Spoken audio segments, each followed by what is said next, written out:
Thank you Jesus.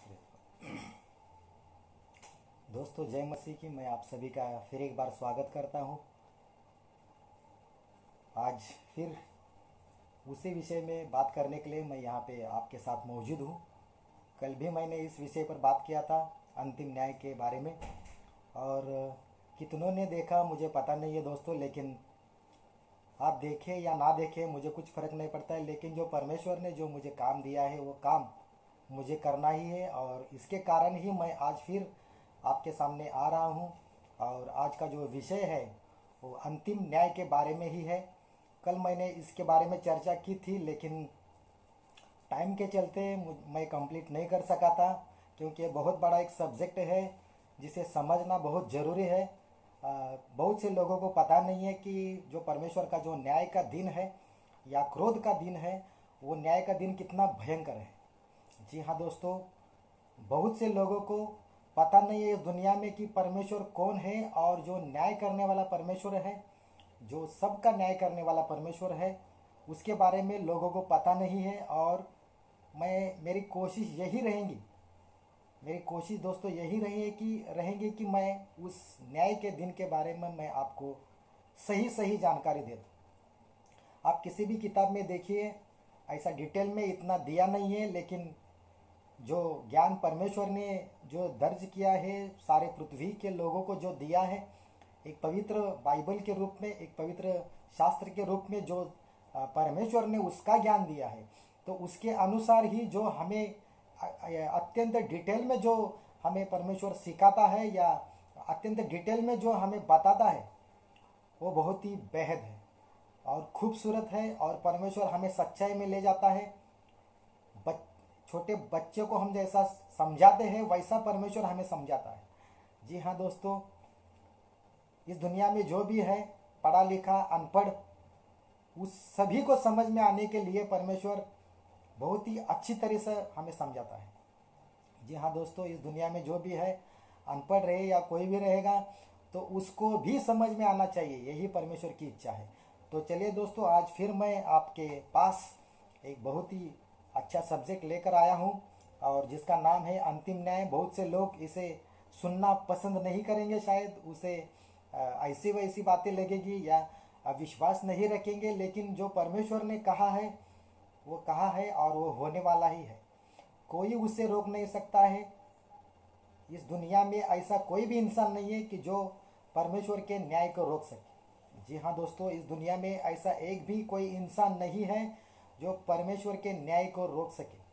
आप सभी को, मुझे भी उस परमेश्वर के सामने घुटने टेक कर खड़ा ही रहना पड़ेगा, ऐसा परमेश्वर का वचन कहता है। जी हाँ दोस्तों, घुटने टेक कर सब लोग उसे देखेंगे, सब आंखें उसे देखेगी कि वो कौन परमेश्वर है।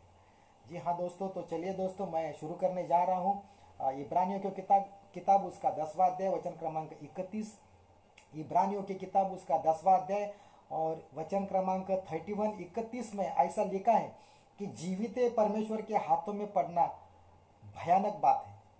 जी हाँ दोस्तों, परमेश्वर ने कहा है कि जीवित परमेश्वर के हाथों में पड़ना भयानक बात है। जो अंतिम दिन है, अंतिम न्याय का समय है, उसके बारे में ये वचन बात कर रहा है कि जो परमेश्वर है वो एक ही परमेश्वर है, वो जीवित परमेश्वर है, ऐसा वचन कहता है।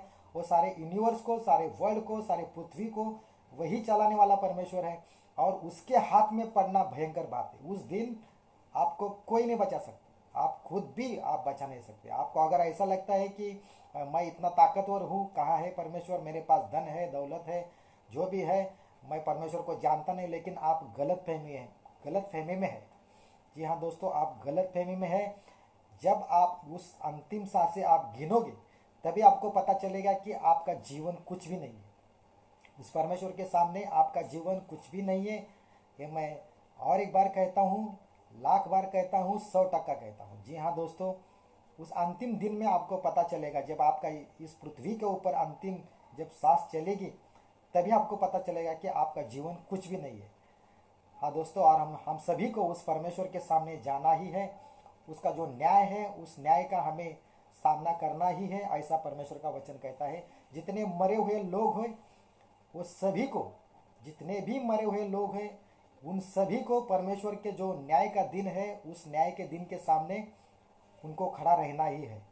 जो जो भी न्याय का दिन है, परमेश्वर का दिन है, उसके बारे में मैं चर्चा कर रहा हूँ दोस्तों। जो भी परमेश्वर का दिन है, न्याय का दिन जिसे कहा है, वो आने वाला है। और जो भी मुझे आज देख रहे हैं, मुझे जुड़ रहे हैं मेरे दोस्त, उन सभी का मैं स्वागत करता हूँ। आपके पास अगर लॉकडाउन है तो लॉकडाउन के चलते आप फ्री है तो इस प्रोग्राम को आप जरूर देखेगा।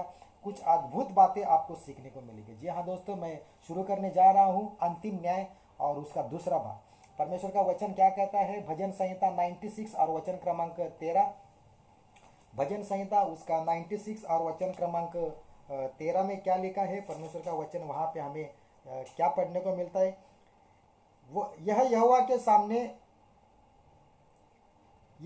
के सामने हो, क्योंकि वह आने वाला है, वह पृथ्वी का न्याय करने को आने वाला है।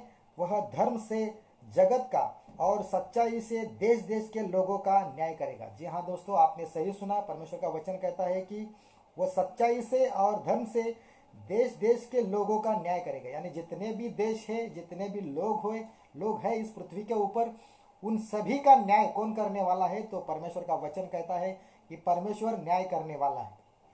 वही परमेश्वर है जिसके बारे में मैं आगे बताऊंगा। आपके पास अगर टाइम है तो आप इस वीडियो को जरूर देखेगा। परमेश्वर कहता है कि वो न्याय करने वाला है और सभी का न्याय करने वाला है, सारे पृथ्वी के लोगों का, सभी देश में जितने भी लोग हैं उन सभी का परमेश्वर न्याय करने वाला है। ऐसा परमेश्वर का वचन कहता है। जी हाँ दोस्तों, आपको अगर ऐसी बातें लगेगी कि ये क्या बोल रहा है, ये पागल है क्या? जी हाँ दोस्तों, मैं पागल हूँ, लेकिन मैं परमेश्वर का पागल हूँ। मैं पागल जरूर हूँ, लेकिन मैं परमेश्वर का पागल हूँ। इस लॉकडाउन में लोग क्या क्या कर रहे हैं, मजा ले रहे हैं, मुझे पता नहीं है, लेकिन मैं क्या कर रहा हूँ मुझे पता है। मैं क्या कर रहा हूँ मुझे पता है।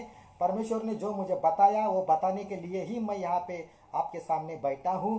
परमेश्वर ने जो मुझे कहा कि आप उन सभी लोगों को आप समझाओ, बताओ, जो माने वो माने, जो नहीं माने वो नहीं माने। परमेश्वर के दिन के सामने आपको रहना ही दोस्त। जी हाँ दोस्तों, आपको अगर मेरे बातों पे विश्वास नहीं है, कुछ मुझे फर्क नहीं पड़ता है। आपको अगर मेरी बातों पे विश्वास नहीं है, मुझे कुछ फर्क नहीं पड़ता है, लेकिन आपको फर्क जरूर पड़ेगा। जी हाँ दोस्तों, उस न्याय के दिन, अंतिम न्याय के दिन आपको फर्क पड़ने वाला ही है दोस्तों। आपको कोई नहीं बचा पाएगा उस दिन। परमेश्वर का जो न्याय का दिन है, कोई नहीं बचा पाएगा। आगे देखते हैं 97 और तीसरा वचन, भजन संहिता उसका 97 और तीसरा वचन कहता है, उसके आगे आगे आग चलती हुई उसके विरोधियों को चारों ओर भस्म करती है। जी हाँ दोस्तों, परमेश्वर का वचन कहता है कि परमेश्वर का जो न्याय है, वो परमेश्वर का न्याय अत्यंत भयंकर न्याय है। परमेश्वर का न्याय अत्यंत भयंकर न्याय है। वो परमेश्वर क्या है? एक भस्म करने वाली आग है।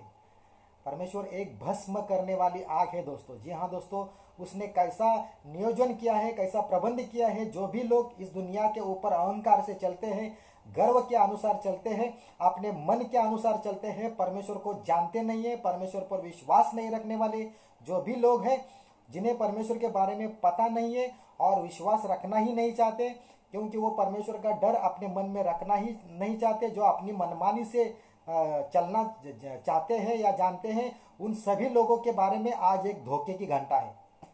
जी हाँ दोस्तों, आज उन सभी लोगों को एक धोखे की घंटा आज मैं दे रहा हूं दोस्तों। ये धोखे की घंटा क्या है? वो अंतिम न्याय का दिन है दोस्तों। वो धोखे की घंटा क्या है? अंतिम न्याय का दिन है दोस्तों। अगर आपके पास टाइम है तो बहुत सी अच्छी बातें मैं आपके सामने रखूंगा, आप जरूर इसको देखिएगा। जी हाँ दोस्तों, अगर कोई कहता है कि क्या परमेश्वर हमें जानता है, इस पृथ्वी के ऊपर जो मैं रहता हूँ, जो भी आपका नाम है, जो भी आपका गांव है, जो भी आपका देश है, वहाँ पे आप अगर रहते हैं, तो क्या परमेश्वर को जानता है आपका नाम?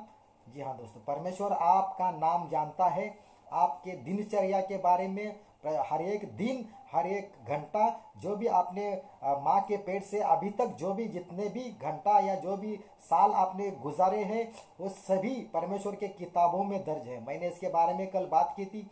परमेश्वर के पास 2 किताब है। एक है किताबों, ऐसा लिखा है, जो कि हर एक इंसान का जो भी लेखा जोखा है, इस पृथ्वी के ऊपर क्या क्या किया, क्या क्या नहीं, क्या क्या बोला, उस सभी का हिसाब परमेश्वर ने उस पुस्तक में दर्ज किया है।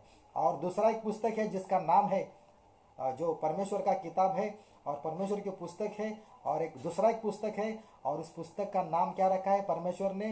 जीवन का पुस्तक। जी हाँ दोस्तों, जीवन का पुस्तक। और उसमें अगर आपका नाम नहीं मिला तो आपके लिए धोखे की घंटा है। वो नाम कब मिल सकता है? आज ही आपके पास टाइम है।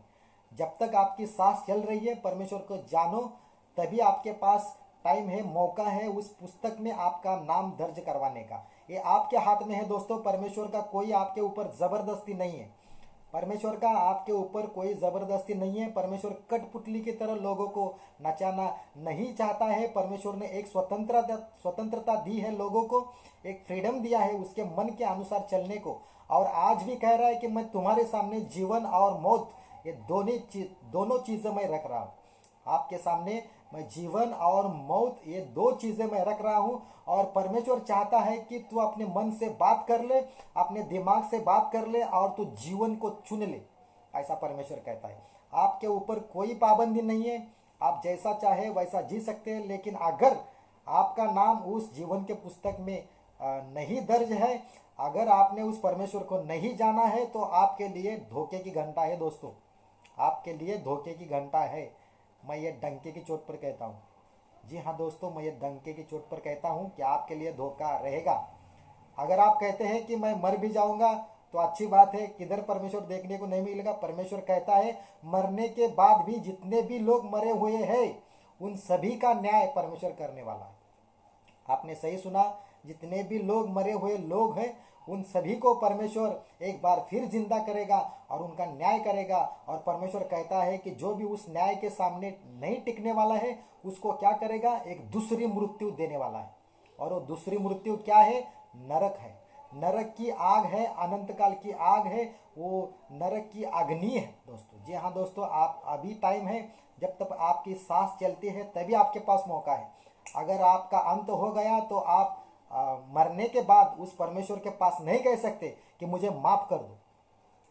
जी हाँ दोस्तों, आपने सही सुना, मरने के बाद आपके पास मौका नहीं है उस परमेश्वर को आप कह सको कि हे परमेश्वर, मुझसे गलती हो गई।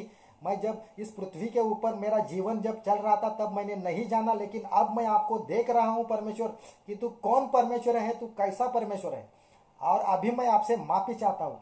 दोस्तों, मौका नहीं मिलेगा उस टाइम आपसे जो टाइम है वो टाइम निकल गया रहेगा।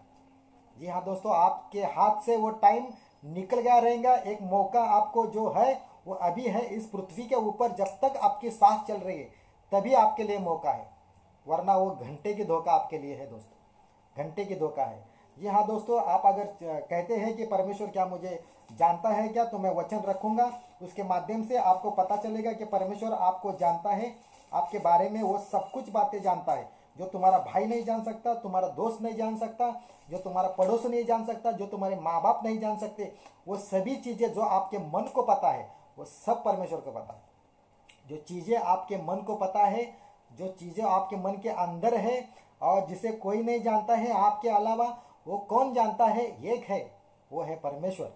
वो आपके मन को पढ़ता है, आपको जानता है।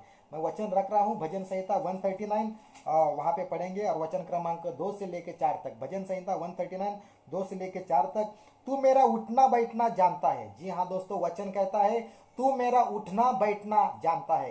परमेश्वर तुमचं उठणं आणि बसणं सर्व काही देवाला माहीत है। जी हाँ दोस्तों, मैं हिंदी में क्यों बात कर रहा हूँ? अगर मेरा दोस्त कोई देख रहा है, सुभाष नाम का दोस्त है, उनका मैं स्वागत करता हूँ। अगर आपके मन में अगर ये सवाल है कि ये हिंदी में क्यों बोल रहा है, तो मेरे बहुत से दोस्त हैं जो मराठी नहीं जानते। जी हाँ दोस्तों, मैं जहाँ पे रहता हूँ वहाँ के जो भी मेरे दोस्त हैं, जो भी मेरे मित्र हैं, जो भी मेरे कलेसिया यानी चर्च के जो भी मेरे मित्र हैं, वो मराठी इतना अच्छी तरह से नहीं समझते। इसलिए परमेश्वर ने मुझे कृपा दी है कि मैं हिंदी में बात कर सकूँ। जी हाँ दोस्तों, हिंदी तो ऐसा भी कोई भी बोल लेता है, लेकिन परमेश्वर के वचनों के बारे में बोलना और परमेश्वर के जो वचन है वैसा ही हिंदी में बात करना बहुत ही डिफिकल्ट है दोस्त, बहुत ही डिफिकल्ट है। लेकिन ये परमेश्वर की कृपा है कि मैं हिंदी में बात करूँ। चलिए दोस्तों, मैं ट्रैक पर आता हूँ। भजन संहिता 139 वचन क्रमांक 2। तू मेरा उठना बैठना जानता है और मेरे विचारों को दूर ही से समझ लेता है। मेरे चलने लेटने की तू भली भांति छानबीन करता है। जी हाँ दोस्तों, तुमचं झोपणं आणि उठणं सुद्धा परमेश्वर जाणतो। तुमचं झोपणं आणि उठणं परमेश्वर जानतो। मेरे चलने और लेटने की तू भली भांति छानबीन करता है और मेरे पूरे और मेरे पूरे चाल चलन का भेद तू जानता है। जी हाँ दोस्तों, जो भी भेद है, चाल चलन आपका कैसा है दूसरों को पता नहीं है, लेकिन आपके मन को पता है। आपका मन आपसे जो बातें करता है, बोलता है, आपको लगता है कि अरे मैंने जो किया वो किसी को पता नहीं है, क्या बात है। लेकिन परमेश्वर कहता है कि मैं तुम्हारे मन को भली भांति जानता हूँ, तुम्हारे मन में क्या चल रहा है, क्या विचार आ रहा है, मैं सब कुछ पहचानता हूँ। जी हाँ दोस्तों, आगे हम अगर पढ़ेंगे तो परमेश्वर का वचन कहता है कि परमेश्वर कहता है कि तुम्हारी माँ की पेट से ही मैं तुमको पहचानता हूँ बेटा। जी हाँ दोस्तों, तुम्हारी माँ की पेट में जब तू अद्भुत रीति से उत्पन्न हो रहा था, पैदा हो रहा था, जब तू दिन दिन तू बन रहा था, उस दिन दिन से जो भी तुम्हारा जो तुमने समय इस पृथ्वी के ऊपर मृत्यु तक जितना भी दिन तुमने इस मृत्यु तक जितना भी दिन तुमने इस पृथ्वी के ऊपर जीवित रहा, परमेश्वर कहता है कि मैं सब बातों को जानता हूँ। सब बातें वो किताबों में दर्ज है। इसके बारे में मैंने कल चर्चा की थी। हाँ दोस्तों, तो आपको पता चल गया रहेगा। साथ ही साथ मैं बताऊं कि परमेश्वर कहता है इस पृथ्वी के ऊपर जितने भी पशु हैं, जितने भी छोटे छोटे पक्षी हैं, जितने भी चिड़िया हैं, उन सभी का नाम परमेश्वर कहता है मुझे पता है। जी हाँ दोस्तों, इससे आपको अंदाजा हो जाएगा। परमेश्वर कहता है कि इन तारों की गिनती करना मुझे आता है। जी हाँ दोस्तों, आप सही सुन रहे हैं। परमेश्वर कहता है इन तारों की गिनती करना मुझे आता है। मनुष्य के लिए असंभव है, मनुष्य कभी भी गिन नहीं सकता। मैं डंकी की चोट पर कहता हूँ, कितना भी साइंटिस्ट होने दो, कितना भी बुद्धिमान इस पृथ्वी के ऊपर अगर है और वो कहेगा कि मैं तारों को गिनूंगा, तो मूर्ख है दोस्तों, मूर्ख है। क्योंकि इतने अगणित तारे हैं। परमेश्वर कहता है अब्राहम नहीं गिन सका। अब्राहम को बताया परमेश्वर ने कि तू गिन सकता है तो गिन ले। अब्राहम नहीं गिन सका दोस्तों, अब्राहम नहीं गिन सका। जी हाँ दोस्तों, आप सही सुन रहे हैं। आपके पास अगर टाइम है तो आपका अगर नेट अच्छी तरह से चल रहा है तो इस वीडियो को आप ऑनलाइन जो प्रवचन चल रहा है उसको जरूर देखिएगा। ये परमेश्वर ने खास आपके लिए ही दिया है। जी हाँ दोस्तों, तो आगे बढ़ते हैं कि परमेश्वर कहता है कि मैं तेरा उठना बैठना सब कुछ जानता हूँ, मैं तुझे भली भांति पहचानता हूँ, हर एक दिन के बारे में मैं तुझे जानता हूँ, हर एक दिन मेरे किताबों में दर्ज है, ऐसा परमेश्वर का वचन कहता है। जी हाँ दोस्तों, हमारे दिन में हमारे मन में अगर किसी के मन में अगर ख्याल है या सवाल है कि परमेश्वर क्या छोटे बच्चों का न्याय करेगा क्या। जी हाँ दोस्तों, इसके बारे में बाइबल क्या कहती। जो भी छोटे बच्चे हैं, छोटे लड़के हैं, जो भी मर गए हैं, मान लो 2-3 साल के हो या 4-5 साल के हो या 7-7 6-7 साल के हो, जितने भी छोटे बच्चे मर गए हैं इस पृथ्वी के ऊपर बीमारी के कारण या किसी भी अपघात के कारण या किसी भी कारण अगर वो मरे हुए हैं, छोटे लड़कों की मैं बात कर रहा हूँ, छोटे बच्चों की मैं बात कर रहा हूँ, तो परमेश्वर कहता है वो नरक में नहीं रहेंगे। उनका कोई भी न्याय परमेश्वर करने वाला नहीं है, बल्कि परमेश्वर कहता है कि वो सीधा स्वर्ग में परमेश्वर के पास जाएंगे। जी हाँ दोस्तों, वो सीधा स्वर्ग में परमेश्वर के पास जाएंगे, ऐसा परमेश्वर का वचन कहता है। कहाँ लिखा है मैं पढ़ के बताऊंगा, परमेश्वर ने ऐसा कहाँ लिखा है। जी हाँ दोस्तों, मैं पढ़ूंगा लूका की किताब उसका 18वां अध्याय वचन क्रमांक 15 और 17 मैं पढ़ता हूँ। लूका की किताब उसका 18वां अध्याय और मैं पढ़ने जा रहा हूँ, आप बने रहेगा। लूका की किताब उसका 18वां अध्याय और परमेश्वर वहाँ पे हमें बताता है। लूका की किताब उसका 18वां अध्याय और 15 और वचन क्रमांक 17 तक। जी हाँ दोस्तों, मैं पढ़ूंगा आपके लिए। वहाँ पे परमेश्वर क्या कहता है, परमेश्वर वहाँ पे लिख रहा है। जी हाँ दोस्तों, मुझे मिल गया 15 वचन, मैं पढ़ता हूँ 15वां। फिर लोग अपने बच्चों को भी उसके पास लाने लगे कि वह उन पर हाथ रखे। जब यीशु मसीह दुनिया में थे तो जो भी लोग उनके पास इकट्ठा होते थे या जमा होते थे, तो छोटे बच्चे भी उनमें शामिल थे। तो लोग क्या करते थे कि छोटे जो बच्चे थे उनको उनके पास यानी यीशु के पास जब छोटे बच्चे आते थे तो आ रहे थे क्योंकि परमेश्वर उसको हाथ लगाए, उनको आशीष दे दे। परंतु चेलों ने देखकर उन्हें डांटा और चेले जो यीशु मसीह के जो 12 चेले थे उन्होंने क्या किया, उन छोटे जो बच्चे आ रहे थे यीशु मसीह के पास तो उनको डांट दिया कि यहाँ मत आओ, प्रभु के पास मत आओ, दूर ही खड़े रहो, आप लोगों का क्या काम है। ऐसा छोटे बच्चों को उन्होंने चेलों ने डांटा। तो परमेश्वर का वचन क्या कहता है, यीशु ने बच्चों को पास बुलाकर कहा, बालकों को मेरे पास आने दो और उन्हें मना मत करो। यीशु का स्टेटमेंट है, यीशु ने बोला है, यीशु ने कहा कि बालकों को मेरे पास आने दो और उन्हें मना मत करो, क्योंकि परमेश्वर का राज्य ऐसे ऐसे ही का है। जी हाँ दोस्तों, वचन कहता है कि परमेश्वर का जो राज्य है, ये परमेश्वर का राज छोटे बच्चों का ही है। और साथ ही साथ जो बड़े लोग हैं उनको परमेश्वर ने क्या कहा, या बड़े लोग थे उनको परमेश्वर ने क्या सलाह दी थी कि आप अगर स्वर्ग में जाना चाहते हैं तो आपका जीवन कैसा रहना चाहिए। एग्जाम्पल के तौर पर यीशु ने बताया कि मैं तुमसे सच कहता हूँ कि जो कोई परमेश्वर के राज्य को बालक के समान ग्रहण न करेगा, वह उसमें कभी प्रवेश करने न पाएगा। जी हाँ दोस्तों, यीशु ने कहा कि जो कोई बालकों के समान इस परमेश्वर के राज्य को ग्रहण नहीं करेगा, नहीं सुनेगा, विश्वास नहीं रखेगा, उनका वहां पे प्रवेश नहीं होगा। यानी परमेश्वर चाहता है कि जैसा बालक को हम लोग बताते हैं कि अरे इधर मत जा, तो जल्दी से सुनता है, मान जाता है, उसके दिमाग में जल्दी से घुस जाता है और उस पर वो यकीन करता है। जो भी आप उसको बालक को बोलेंगे उस पर वो यकीन करता है और वो आपकी बातों पर, सच्चाई पर आप वो यकीन करना सीख लेता है। तो परमेश्वर कहता है कि आप उन बालक की तरह बन जाओ, जो छोटे बच्चे हैं उनकी तरह बन जाओ, तभी आप स्वर्ग में आ सकते हैं। ऐसा यीशु ने एक सलाह दिया था। जी हाँ दोस्तों, और एक मैं कहना चाहता हूँ कि सिंहासन कैसा है। परमेश्वर का सिंहासन जो है वो परमेश्वर न्याय करने वाला है, और नीति और जो सत्यता है वो न्याय का क्या है, स्तंभ है, वो आधार है, ऐसा परमेश्वर का वचन कहता है। यानी परमेश्वर नीति से और जो भी सत्यता है वो सत्यता से परमेश्वर न्याय करने वाला परमेश्वर है। जी हाँ दोस्तों, आगे आप बने रहेगा, बहुत सी अद्भुत बातें मैं आपके सामने रखने जा रहा हूँ। जी हाँ दोस्तों, आप आगे बने रहेगा। जो भी अंतिम न्याय है उसके बारे में मैं चर्चा कर रहा हूँ। अंतिम न्याय कैसा करेगा, कल मैंने बातें बताई थी, लेकिन आज भी उन बातों को दोहराना जरूरी है, उन बातों को डिटेल में समझाना जरूरी है। लूका की किताब उसका 3 अध्याय और वचन क्रमांक 17, और मत्ती उसका 3 अध्याय वचन क्रमांक 12 वचन क्या कहता है देखते हैं। मत्ती की किताब उसका 3 अध्याय और वचन क्रमांक 12 मैं पढ़कर दिखाता हूँ। वहाँ पे क्या लिखा है, परमेश्वर का जो स्टेटमेंट है अंतिम दिन के बारे में, वो दिन के बारे में वहाँ पे क्या चर्चा की थी यीशु मसीह में, पढ़कर बता रहा हूँ। जी हाँ दोस्तों, वहाँ पे लिखा है 12 वचन क्रमांक 12, उसका सूप उसके हाथ में है। जी हाँ दोस्तों, वचन कह रहा है उसका सूप उसके हाथ में है, और वह अपना खलिहान अच्छी रीति से साफ करेगा और अपने गेहूं को खत्ते में इकट्ठा करेगा, परंतु भूसों को उस आग में जलाएगा जो बुझने की नहीं। जी हाँ दोस्तों, वचन कह रहा है, परमेश्वर का वचन कह रहा है कि उसका सूप उसके हाथ में है। हम अगर गांव में रहने वाले लोग हैं तो हमें पता है की खळ्यावरती पहिला खळे असायचं, आणि जे काही शेतातील जे काही धान्य वगैरे जे आल्यानंतर ते एका खळ्यावरती गोळा करायचं आणि त्याला चांगली झोड द्यायची, आणि मग झोड दिल्यानंतर काय करायचं की त्याची मळणी वगैरे करायची, आणि मळणी केल्यानंतर आपण काय करतो की त्याला आपल्या हातामध्ये सूप घेतो आणि सुपाने त्याला वार देतो, आणि जो भुसा आहे तो भुसा वेगळा करतो, आणि जे काही गव्हाचे दाणे असतील किंवा दुसरं कुठलंही धान्य असेल ते आपण एकत्र करतो आणि ते आपण कोठारात साठवून ठेवतो।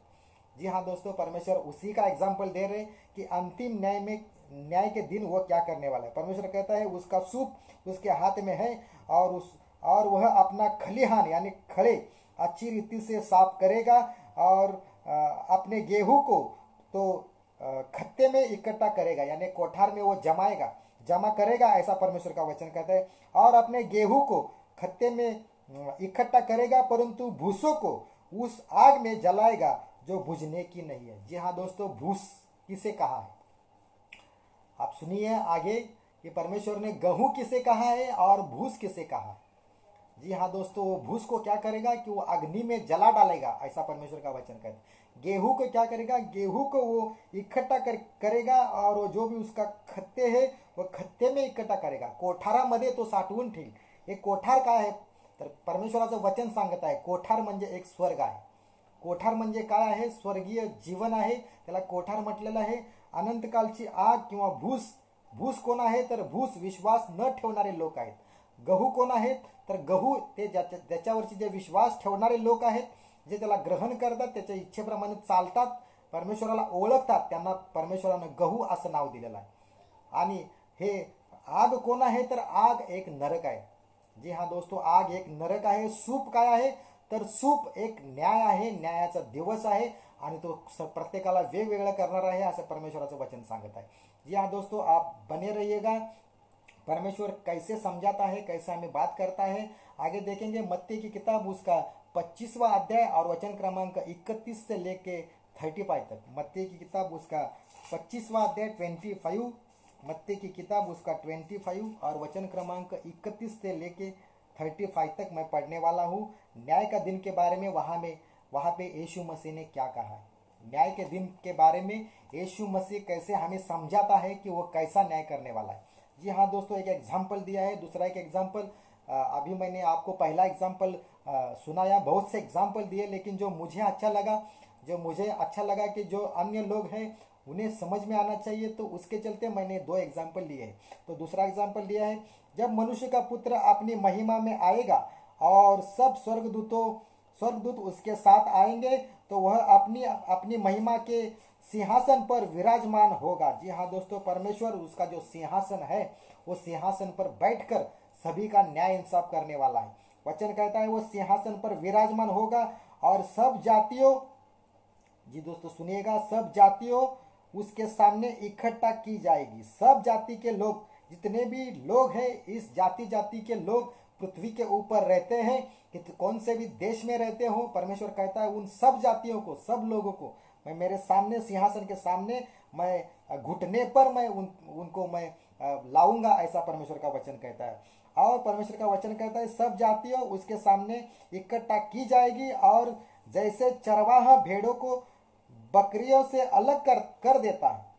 जी हाँ, वचन कहता है, यीशु मसीह समझा रहे हैं कि चरवाह यानी जो धनगर है, मराठी में धनगर कहा जाता है, चरवाह जो भेड़ों से बकरियों को अलग कर देता है, वैसे ही वह उन्हें एक दूसरे से अलग करेगा। यीशु मसीह ने एग्जाम्पल दिया है कि कैसे वह न्याय करने वाला है। परमेश्वर कहता है कि मैं एक चरवाह हूँ। जी हाँ दोस्तों, परमेश्वर का वचन कहता है कि मैं एक चरवाह हूँ। परमेश्वर एक मेंढपाळ आहे, आणि परमेश्वर म्हणत आहे की ज्याप्रमाणे बकर किंवा बकरी, शेळी आणि मेंढी, जी हाँ दोस्तों, शेळी आणि मेंढीचं उदाहरण दिलेलं आहे। शेळी कुणाला म्हटलेलं आहे, जी हाँ दोस्तों, आणि मेंढी कुणाला म्हटलेलं आहे। अगर हम इन दोनों का अगर तुल्य करेंगे कि बकरियां और भेड़, इनमें फ़र्क क्या है दोस्तों। जी हाँ दोस्तों, दोनों में फ़र्क, बहुत ही फ़र्क है, बहुत ही अंतर है। परमेश्वर हमें बताएगा कि क्या अंतर है। जी हाँ दोस्तों, दोनों में बहुत ही फ़र्क है। जो भेड़े हैं, वो भेड़िया अपनी मुंडी नीचे करती है और वो चरवाह के पीछे पीछे जाती है। जी हाँ दोस्तों, जो भेड़िया आहे, आप देखिएगा, कोणता धनगर जात असेल तर आपण दृश्य त्याच्यावरती बघू शकता की जे धनगर आहे तो पुढे जात असतो, आणि त्याच्या पाठीमागनं जे मेंढरा आहेत, ते मेंढरा आपली खाली मुंडी वैसा लेके वो उसके पीछे पीछे जाते हैं। लेकिन अगर बकरिया को आप देखेंगे, जो बकरियां है वो बकरियां अलग है। वो बकरियों की मुंडी दोस्तों नीचे नहीं रहती है। जो बकरियां हैं उनकी मुंडी दोस्तों नीचे नहीं रहती है, उनकी मुंडी ऊपर रहती है, और जिधर कुछ कुछ दिखता है उधर वो भाग जाती है। वो चरवाह के पीछे नहीं जाती है। धनगराच्या पाठीमागं त्या बकऱ्या नसतात, तर त्यांना जिथं चांगलं चांगलं खायला मिळेल तिकडे ते आपल्या धनगरला सोडून तिकडे पळत असतात, आणि चित्र उलटा आहे दोस्त, धनगरला मग त्या बकऱ्यांच्या पाठीमागं त्याला जावं लागतं। जी हाँ दोस्तों, धनगरला त्या बकऱ्यांच्या पाठीमागं जावं लागतं। परंतु जे मेंढरा आहेत, ती मेंढरांचा स्वभाव वेगळा असतो। अगर भेड़ अगर किधर चली भी गई, तो अगर वो देखते हैं कि हमारा जो चरवाहा है वो आगे आगे जा रहा है, तो तुरंत ही वो क्या करते हैं, उनके पीछे पीछे अपना मुंडी ऐसा नीचे करके वो पीछे पीछे जाती है। ये फर्क है। तो परमेश्वर कहता है न्याय के दिनों में क्या होगा, मैं भेड़ों को बकरियों से अलग कर दूंगा, वैसे ही वह उन्हें एक दूसरे से अलग करेगा, ऐसा परमेश्वर का वचन कहता है। और कहता है कि भेड़ों को अपनी दाहिनी ओर और बकरियों को बाई ओर खड़ा करूंगा। जी हाँ दोस्तों, ये भेड़ बकरियां कौन है, ये मनुष्य के बारे में बता रहा है। ये भेड़ बकरियां कौन है दोस्तों, ये मनुष्य के बारे में परमेश्वर का वचन हमें बता रहा है, हमें कह रहा है। जो भी विश्वास रखने वाले लोग हैं उन्हें परमेश्वर कहता है कि वो भेड़िया है, यानी भेड़ों की तरह है। माफ कीजिएगा, भेड़ों की तरह है। जो भी विश्वास रखने वाले लोग हैं वो भेड़ों की तरह है। भेड़िया अलग है दोस्तों, भेड़ अलग है। मुझे माफ़ कीजिएगा, मैंने गलत शब्द का इस्तेमाल किया। जी हाँ दोस्तों, परमेश्वर कहता है कि 2 लोग हैं इस पृथ्वी के ऊपर, एक तो वो भेड़ों की तरह है और दूसरा कौन है, एक बकरी की तरह है। बकरी कैसा है, अपने मनमानी करती है, जितना भी उसको समझाओ वो समझती नहीं है, अपने अनुसार ही वो चलती रहती है, ऐसी बकरियां होती है। और जो भेड़ होते हैं, वो भेड़ कैसे है कि वो परमेश्वर के वचन के अनुसार चलने वाले जो लोग हैं उन्हें ही कहा है कि वो क्या है। जी हाँ दोस्तों, हमें ये वचन समझना जरूरी है कि परमेश्वर ने ऐसा क्यों किया। परमेश्वर कहता है कि मैं क्या करूंगा, इंसाफ करूंगा, न्याय करूंगा और भेड़ों को अपनी दाहिनी ओर और बकरियों को बाईं ओर खड़ा करूंगा। तब राजा अपनी दाहिनी ओर वालों से कहेगा, हे मेरे पिता के धन्य लोगों, आओ उस राज्य के अधिकारी हो जाओ जो जगत के आदि से तुम्हारे लिए तैयार किया है। जी हाँ दोस्तों, वचन कहता है कि जो मैंने तैयार किया है, जो स्वर्ग मैंने तैयार किया है, जिसको आपने जाना इस पृथ्वी पर आप जब जीवित थे तभी आपने पहचाना, विश्वास किया, आपका नाम उस पुस्तक में लिख दिया गया है। और आओ मेरे परमेश्वर का जो राज्य है उसमें आप भी शामिल हो जाओ। जी हाँ दोस्तों, वो परमेश्वर का राज्य जो अनंत काल का जीवन, उसके बारे में वचन कह रहा है कि आप उस अनंत काल का जीवन का आप क्या ले लो, आप अनंत काल का जीवन का आप आनंद ले लो, ऐसा परमेश्वर का वचन कहता है। जी हाँ दोस्तों, लेकिन जो दूसरे लोग हैं, जो वचन न मानने वाले लोग हैं, जो विश्वास न रखने वाले लोग हैं, उनको बकरियां, परमेश्वर का वचन कहता है कि वो बकरियों की तरह है और उन्हें कहेगा कि मेरे आंखों के सामने से चले जाओ। वचन क्या कहता है, मैं रख रहा हूं परमेश्वर का वचन, वचन क्रमांक 41। तब वह बाई और वालों से कहेगा, हे शापित लोगों। जी हाँ दोस्तों, अभी आप सुन रहे हैं कि अभी बकरियां ये शब्द नहीं है, अभी लोग ये शब्द यहाँ पर आ रहा है। तो वचन कहता है कि हे शापित लोगों, मेरे सामने से अनंत आग में चले जाओ। आप सही सुन रहे हैं, परमेश्वर का वचन कहता है कि हे शापित लोगों, विश्वास न रखने वाले लोगों, परमेश्वर को न जानने वाले लोगों, परमेश्वर के ऊपर आप विश्वास नहीं रखने वाले जो लोग हैं, उनके बारे में वचन कह रहा है कि वो शापित है। और वचन कहता है कि ये शापित लोगों, मेरे सामने से अनंत आग में चले जाओ जो शैतान और उसके दूतों के लिए तैयार की गई है। जी हाँ दोस्तों, वचन कहता है कि तैयार की गई है, प्रेजेंट कंटिन्यूअस टेंस। जो भी आप समझदार लोग हैं आप समझ जाइएगा कि वचन क्या कहता है। प्रेजेंट कंटिन्यूअस टेंस, तैयार की है, करने करूंगा ऐसा नहीं लिखा है, करने वाला है ऐसा नहीं लिखा है। परमेश्वर का वचन कहता है कि जो आग है, जो नरक है, वो परमेश्वर ने तैयार की गई है, ऐसा परमेश्वर का वचन कहता है। जी हाँ दोस्तों, आप बने रहिएगा। आपके पास अगर टाइम है, मैं आपका धन्यवाद करता हूँ। जो भी मेरे दोस्त आज देख रहे हैं, सुन रहे हैं, उन सभी का सर मैं स्वागत करता हूँ। आप बने रहिएगा, एक अद्भुत बातें आपके सामने मैं रख रहा हूँ। अगर आपने नहीं देखा है तो पहले से आप देखिएगा कि परमेश्वर का वचन जो कल भी मैंने कहा था, आज भी कह रहा हूँ, कल टाइम नहीं मिला था, 2 घंटा 20 मिनट ये प्रोग्राम चल रहा था। कितने लोगों ने देखा मुझे पता नहीं है, लेकिन परमेश्वर ने जो मुझे काम दिया है वो काम मैं पूरा कर कर ही रहूँगा। जी हाँ दोस्तों, इस लॉकडाउन में जो परमेश्वर ने मुझे काम दिया है, एक अत्यंत गंभीर विषय की तरफ हम देख रहे हैं, एक अत्यंत गंभीर विषय की तरफ हम आज सुन रहे हैं। उसके ऊपर परमेश्वर क्या कहता है, आप बने रहिएगा सर, आपको सच्चाई में लेके जाएगा कि परमेश्वर और क्या क्या करने वाला है। जी हाँ दोस्तों, वचन कहता है कि वो न्याय करने वाला है, भेड़ों और बकरियों की तरह मनुष्य का न्याय करने वाला है। दाहिनी ओर और बाही ओर लोगों को वो खड़ा करेगा और कहेगा कि जो भी लोग हैं, विश्वास न रखने वाले लोग, उन्हें कहेगा। तब वो अपने बाई ओर वालों को कहेगा कि हे शापित लोगों, मेरे सामने से अनंत आग में चले जाओ जो शैतान और उनके दूतों के लिए तैयार की गई है। परमेश्वर ने नरक क्यों बनाया? अगर आपके पास में ये क्वेश्चन मार्क है तो परमेश्वर ने नरक इसलिए बना है कि जो शैतान इस दुनिया को भरमाने वाला है, जो झूठ बोलने वाला है, जो लोगों को फंसाता है, जो लोगों के दिमाग के ऊपर अपना असर डालता है, जो उनके मन में कार्य करता है, उसको शैतान कहा गया। वो एक आत्मा है, उसे हम नहीं देख सकते। दोस्तों, आपने अगर नहीं देखा है तो मेरा जो पहला प्रवचन है उसको देखिएगा कि शैतान के बारे में डिटेल में मैंने बताया कि वो कहाँ से आया, किधर से आया, वो पृथ्वी के ऊपर है क्या नहीं, वो क्या क्या करता है, ये सभी बातों को मैंने रखा है। जी हाँ दोस्तों, तो वो शैतान के लिए परमेश्वर ने और जो उसके दूत है, जो शैतान के अनुसार चलने वाले, जो भी उसके बाकी के स्वर्गदूत उसके साथ, जो ये पहले स्वर्गदूत थे दोस्तों, लेकिन जो परमेश्वर के मन के अनुसार नहीं चले तो परमेश्वर ने स्वर्ग से उन्हें फेंक दिया था। मन में आया इसलिए बोल दिया। तो परमेश्वर ने नरक किसके लिए बना है? तो परमेश्वर का वचन कहता है शैतान और उसके दूतों के लिए परमेश्वर ने यह नरक तैयार की है।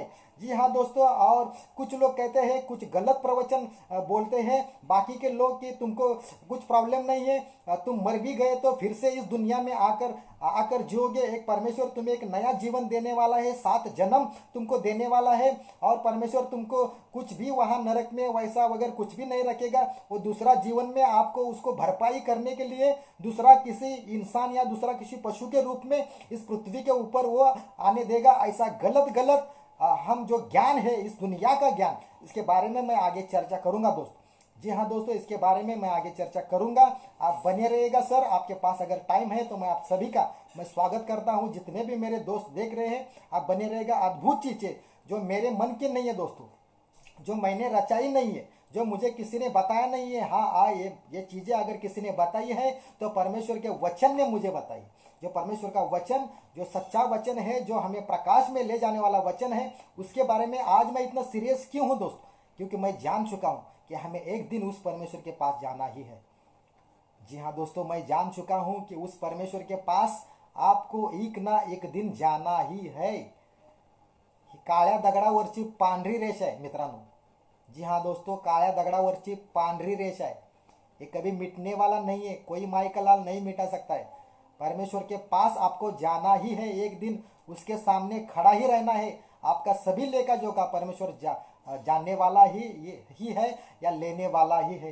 तो आगे मैं वचन रखूंगा। तो जो अनंत काल, जो लोग कहते हैं कि ये शॉर्ट पीरियड है आपको फिर से आने देगा, तो वचन क्या कहता है? ये शॉर्ट पीरियड नहीं है दोस्त। जी हाँ दोस्तों, ये शॉर्ट पीरियड नहीं है। जो अनंत काल का समय, जो भी अग्नि का समय बोला है, जो भी नरक के बारे में बोला है, वो कुछ शॉर्ट पीरियड नहीं है। परमेश्वर कहता है वो अनंत काल का है दोस्त। अभी वचन आपने सुना कि अनंत काल की आग में चले जाओ, ऐसा वचन कहता है। आगे वचन रखूंगा और एक वचन का क्रमांक 46, मत्ती की किताब उसका 25वां अध्याय वचन क्रमांक 46, वहां पे कहता है और ये अनंत दंड भोगेंगे। जी हाँ दोस्तों, वचन कहता है कि अनंत दंड भोगेंगे। किधर भी ऐसा आपको पढ़ने को नहीं मिलेगा कि वो फिर से इस दुनिया में आएंगे, नहीं दोस्तों। बाइबल हमें वैसा बताती नहीं। बाइबल कहती है इब्रानियों की किताब उसका 9वां अध्याय वचन क्रमांक 27 कि मनुष्य को एक ही बार जीवन है और एक ही बार मृत्यु है और उसका सीधा न्याय होने वाला है, ऐसा परमेश्वर का वचन कहती है। आपको अगर कोई कहता है कि 2 बार 3 बार 7 बार जन्म है, तो परमेश्वर कहता है कि वह गलत है, आप भरमार रहे हैं, शैतान की बातों में आप आ रहे हैं दोस्तों। जी हाँ दोस्तों, वचन कहता है कि वे अनंत दंड भोगेंगे परंतु धर्मी अनंत जीवन में प्रवेश करेंगे। जो भी धर्मी है, जो भी विश्वास रखने वाले लोग हैं, परमेश्वर उन्हें धर्मी यह नाम देता है। जी हाँ दोस्तों, परमेश्वर उन्हें धर्मी यह नाम देता है। उन्हें अनंत काल का जो जीवन है वहां पर वो जाएंगे, ऐसा परमेश्वर का वचन कहता है। जी हाँ दोस्तों, अनंत काल का जो जीवन है वहां पर जो विश्वास रखने वाले लोग हैं उनका पाप परमेश्वर क्या करेगा? उनका पूरब और पश्चिम करने वाला है। जी हाँ दोस्तों, आपका पाप कितना भी भयंकर हो, अगर मेरा दोस्त कोई अगर सुन रहा है, उसके दिमाग में अगर ये बातें आ रही है कि मैं तो पापी हूं, तो परमेश्वर का वचन कहता है जब आप उस पर विश्वास रखते हो, उसके अनुसार आप अगर चलते हो, उसको आप ग्रहण करते हो, जो कहता है उसके अनुसार आप चलते हो, तो परमेश्वर कहता है कि आप एक नया जीवन आपने धारण कर लिया है। परमेश्वर कहता है आप एक नया मनुष्य आप बन चुका है। आपने पहले की बातें आपने छोड़ दी है। जो भी बातें हैं, लुचपन है, दारू पीना है या व्यभिचार है या मूर्ति पूजा है, जो भी बातें जो परमेश्वर को पसंद नहीं है, वो सभी बातें आप छोड़कर एक परमेश्वर के वचन के अनुसार जब आप चलते हैं, तो परमेश्वर आपको एक नाम देता है धर्मी। जी हाँ दोस्तों, और ये कैसा होता है? परमेश्वर कहता है कि मेरा जो लहू है, वो लहू आपके सारे पापों को आपको क्या करता है? उस पापों से आपको शुद्ध करता है, ऐसा वचन कहता है। जी हाँ दोस्तों, आप कितने लोग सुन रहे हैं मुझे पता नहीं है, कितना आपको समझ में आ रहा है। मुझे लगता है आपको समझ में आता है, तो इसलिए आप इतनी बेसब्री से आप इंतजार करके आप देख रहे हैं। आप अंत तक बने रहेगा दोस्तों, अद्भुत बातें मैं रखने जा रहा हूँ। जी हाँ दोस्तों, जो लोग उस स्वर्ग में प्रवेश करेंगे, कितने लोग हैं मैं आपके सामने रखने जा रहा हूं, और उस स्वर्ग में क्या क्या होने वाला है मैं आपके सामने रखने जा रहा हूं। उद्धार पाए हुए लोग उनको वहां पर कैसा महसूस होगा, ये मैं आपके सामने रखने जा रहा हूं। प्रकाशित वाक्य उसका 7वां अध्याय वचन क्रमांक 9 से लेके 10 तक मैं आपके लिए पढ़ूंगा। प्रकाशित वाक्य उसका 7वां अध्याय और 9 से लेके 10 तक कितने लोग वहां पर स्वर्ग में जाएंगे। जी हाँ दोस्तों, कितने धर्मी लोग, विश्वास करने वाले लोग परमेश्वर के पास रहेंगे। मैं एक वचन पढ़कर बता रहा हूँ। इसके बाद मैंने दृष्टि की, वचन कहता है उसके बाद मैंने दृष्टि की, ये जो यूहन्ना है उसको यूहन्ना को प्रकाशन मिला था कि स्वर्ग का दृष्टांत कैसा है या आने वाले दिनों का दृष्टांत कैसा है। तो उसने अपने बुक में दर्ज कर लिया है। परमेश्वर ने कहा कि तुम बुक में दर्ज करवा के ले लो, लिख लो, जो भी बातें तुम दिख रहे तुमको वो सभी पुस्तक में लिख लो ताकि लोग जान सके।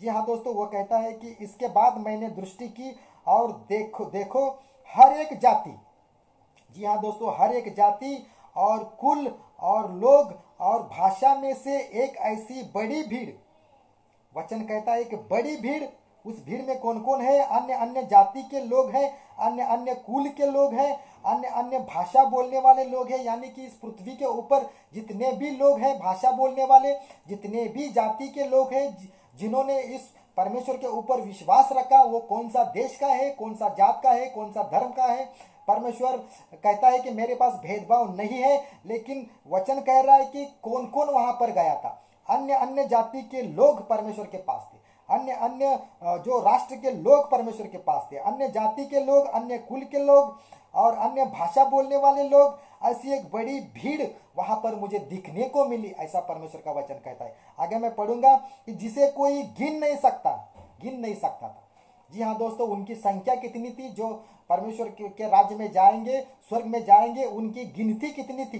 परमेश्वर का वचन कहता है कि वो गिन नहीं सकते थे। आज इस पृथ्वी के ऊपर लोग कितना है, उनका पॉपुलेशन कितना है, हम गिन सकते हैं दोस्त। जी हाँ दोस्तों, 7.4 मिलियन लोग आज पृथ्वी के ऊपर है, हम उन्हें गिन सकते हैं। लेकिन वचन कहता है कि जो स्वर्ग में लोग जाएंगे उनकी गिनती नहीं है। पृथ्वी के आरंभ से लेकर अभी तक जो बिफोर क्राइस्ट और आफ्टर एडी जिसे कहा है, वहां यानी कि पहले के लोग और अभी के लोग, जो भी मरे हुए लोग हैं, अन्य जाति के, राष्ट्र के, भाषा बोलने वाले सभी लोगों का एक भीड़, एक बड़ी भीड़ वहां पर स्वर्ग में दिखने को मिलेगी, ऐसा परमेश्वर का वचन कहता है। आगे पढ़ूंगा, वचन कहता है और वो क्या कर रहे थे स्वर्ग में, वो क्या कर रहे थे? वचन कहता है कि जिन्हें कोई गिन नहीं सकता था और श्वेत वस्त्र पहने। जी हाँ दोस्तों, वचन कहता है परमेश्वर आपको श्वेत वस्त्र देगा, यानी कि कोई भी वहां पर पाप नहीं रहेगा, कोई भी वहां पर दाग नहीं रहेगा, सभी आनंद ही आनंद जैसा श्वेत वस्त्र परमेश्वर कहता है। और वचन कहता है कि श्वेत वस्त्र पहने और अपने हाथों में खजूर की डालियां लिए हुए सिंहासन के सामने और मेमने के सामने खड़ी है। जी हाँ दोस्तों, वचन कहता है कि जो भी यीशु मसीह है उसको मेमना कहा गया था, यीशु मसीह को मेमना कहा गया था। लेकिन लोग नहीं जानते कि वह बब्बर शेर बन गया है।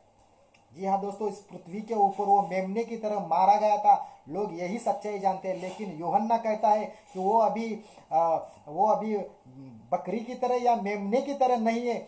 यूहन्ना कहता है कि वो अभी शेर बन चुका है, वो अभी बब्बर शेर बन गया है। उस शेर को जानो दोस्तों, वो शेर कौन है? जी हाँ दोस्तों, वो शेर कौन है? वो परमेश्वर कौन है? जो न्याय करने वाला परमेश्वर है। वचन कहता है कि सिंहासन पर वो विराजमान है, वो न्याय करने वाला है, लोगों को अलग अलग करेगा और स्वर्ग में और नरक में गेहूं की तरह और भूसे की तरह वो अलग अलग करेगा और भूसे को वो अनंत नरक में डाल देगा, गेहूं को अपने कोठार में इकट्ठा करेगा, जमा करेगा, ऐसा परमेश्वर का वचन कहता है। एक बड़ी भीड़ वहां पर दिखने को मिली, ऐसा परमेश्वर का वचन कहता है। और जो परमेश्वर का वचन ये भी कहता है कि उद्धार पाए हुए जो लोग हैं उनकी संख्या कितनी थी, मैंने अभी बताया। साथ ही साथ मैं वचन और भी रखूंगा। मत्ती की किताब उसका 8वां अध्याय वचन क्रमांक 11, मत्ती की किताब उसका 8वां अध्याय और वचन क्रमांक 11, यीशु के मुंह से निकला हुआ एक वचन था और वो वचन वहां पे पूरा होता है। यीशु ने क्या बोला था मैं पढ़कर बताऊंगा। वो वचन अभी तक पूरा नहीं है लेकिन वो पूरा होने वाला है। मत्ती की किताब उसका 8वां अध्याय और वचन क्रमांक 11, जो अंतिम दिन है, जो स्वर्ग का दिन है, न्याय का दिन है, जिसके बारे में यीशु मसीह ने चर्चा की थी। और वो क्या वचन बोला था? मत्ती की किताब उसका 8वां अध्याय वचन क्रमांक 11 मैं आपके सामने रख रहा हूं। और यीशु ने कहा था, और मैं तुमसे कहता हूं कि पूर्व और पश्चिम से बहुत से लोग आकर। जी हाँ दोस्तों, यीशु मसीह का ये वचन है, जो इस दुनिया में था तभी का ये वचन है। और वचन कहता है कि मैं तुमसे कहता हूं कि पूर्व और पश्चिम से बहुत से लोग आकर अब्राहम, इसहाक और याकूब के साथ स्वर्ग के राज्य में बैठेंगे। जी हाँ दोस्तों, वचन कहता है और वचन यूहन्ना को वहाँ पे पूरा होता हुआ दिखाई दिया कि बहुत से जाति के लोग, अन्य लोग, बहुत से राष्ट्र के लोग, विविध भाषा बोलने वाले लोग वहाँ पर आए हैं और एक बड़ी भीड़ सा उन्होंने वहाँ पर देखा था, ऐसा परमेश्वर का वचन कहता है। साथ ही साथ मैं आगे आपके सामने रखूंगा कि जो भी आप आपके परमेश्वर को जानते हैं, आपका परमेश्वर कौन है दोस्तों, मैं नहीं जानता हूं, आपको पता है, आपके मन को पता है। आपका अगर ऐसा लगता है कि आपका परमेश्वर आपको उस दिन में सुरक्षित रखेगा, तो ये गलत फहमी है दोस्तों। जी हाँ दोस्तों, मैं खुल्लम खुल्ला बोलूंगा, मुझे किसी का डर नहीं है। जो परमेश्वर है उस परमेश्वर का डर मेरे मन में है, और वो परमेश्वर ने कहा है जो भी बातें हैं तुम खुल्लम खुल्ला बोल दे। परमेश्वर का वचन कहता है जिस परमेश्वर के बारे में मुझे सुनने वाले लोग जो भी जानते हैं, आप अगर उस परमेश्वर का पूजा करते हैं, भजन करते हैं, पूजन करते हैं, और आपको अगर ऐसा लगता है कि यही परमेश्वर है, और भाई मैं तो आपके बातों पर विश्वास नहीं रखूंगा, मैं अपना कर चलूंगा, तो ठीक है भैया, नमस्ते, आप अपने अपने परमेश्वर को लेकर चलिएगा। लेकिन वो न्याय के दिन आपको बहुत भारी पीड़ा को आपको आप पर ऊपर आएगी, ऐसा मैं डंके की चोट पर कहता हूँ दोस्तों। जी हाँ दोस्तों, उस दिन परमेश्वर का वचन कहता है कि आपको कोई नहीं बचा सकता। मैं वचन रखूंगा आगे, मैं वचन रखूंगा, आपको उस दिन में आपको कोई भी नहीं बचा सकता। आपका अगर किसी के ऊपर विश्वास है, भरोसा है, आपको लगता है कि वो मुझे बचाएगा, तो परमेश्वर कहता है कि वो गलत चीजें, गलत जो ज्ञान है, वो गलत ज्ञान शैतान ने आपके दिमाग में डाला है। जी हाँ दोस्तों, वो गलत ज्ञान परमेश्वर कहता है कि शैतान ने आपके दिमाग में डाला है। मैं वचन रखूंगा कि परमेश्वर का वचन क्या कहता है। जी हाँ दोस्तों, याकूब की पत्री और उसका 3रा अध्याय वचन क्रमांक 13 से लेकर 17 तक मैं पढ़ूंगा। याकूब उसका 3रा अध्याय वचन क्रमांक 13 और 17, वहां पे वचन क्या कहता है मैं पढ़कर बताऊंगा आपको, आप बने रहेगा।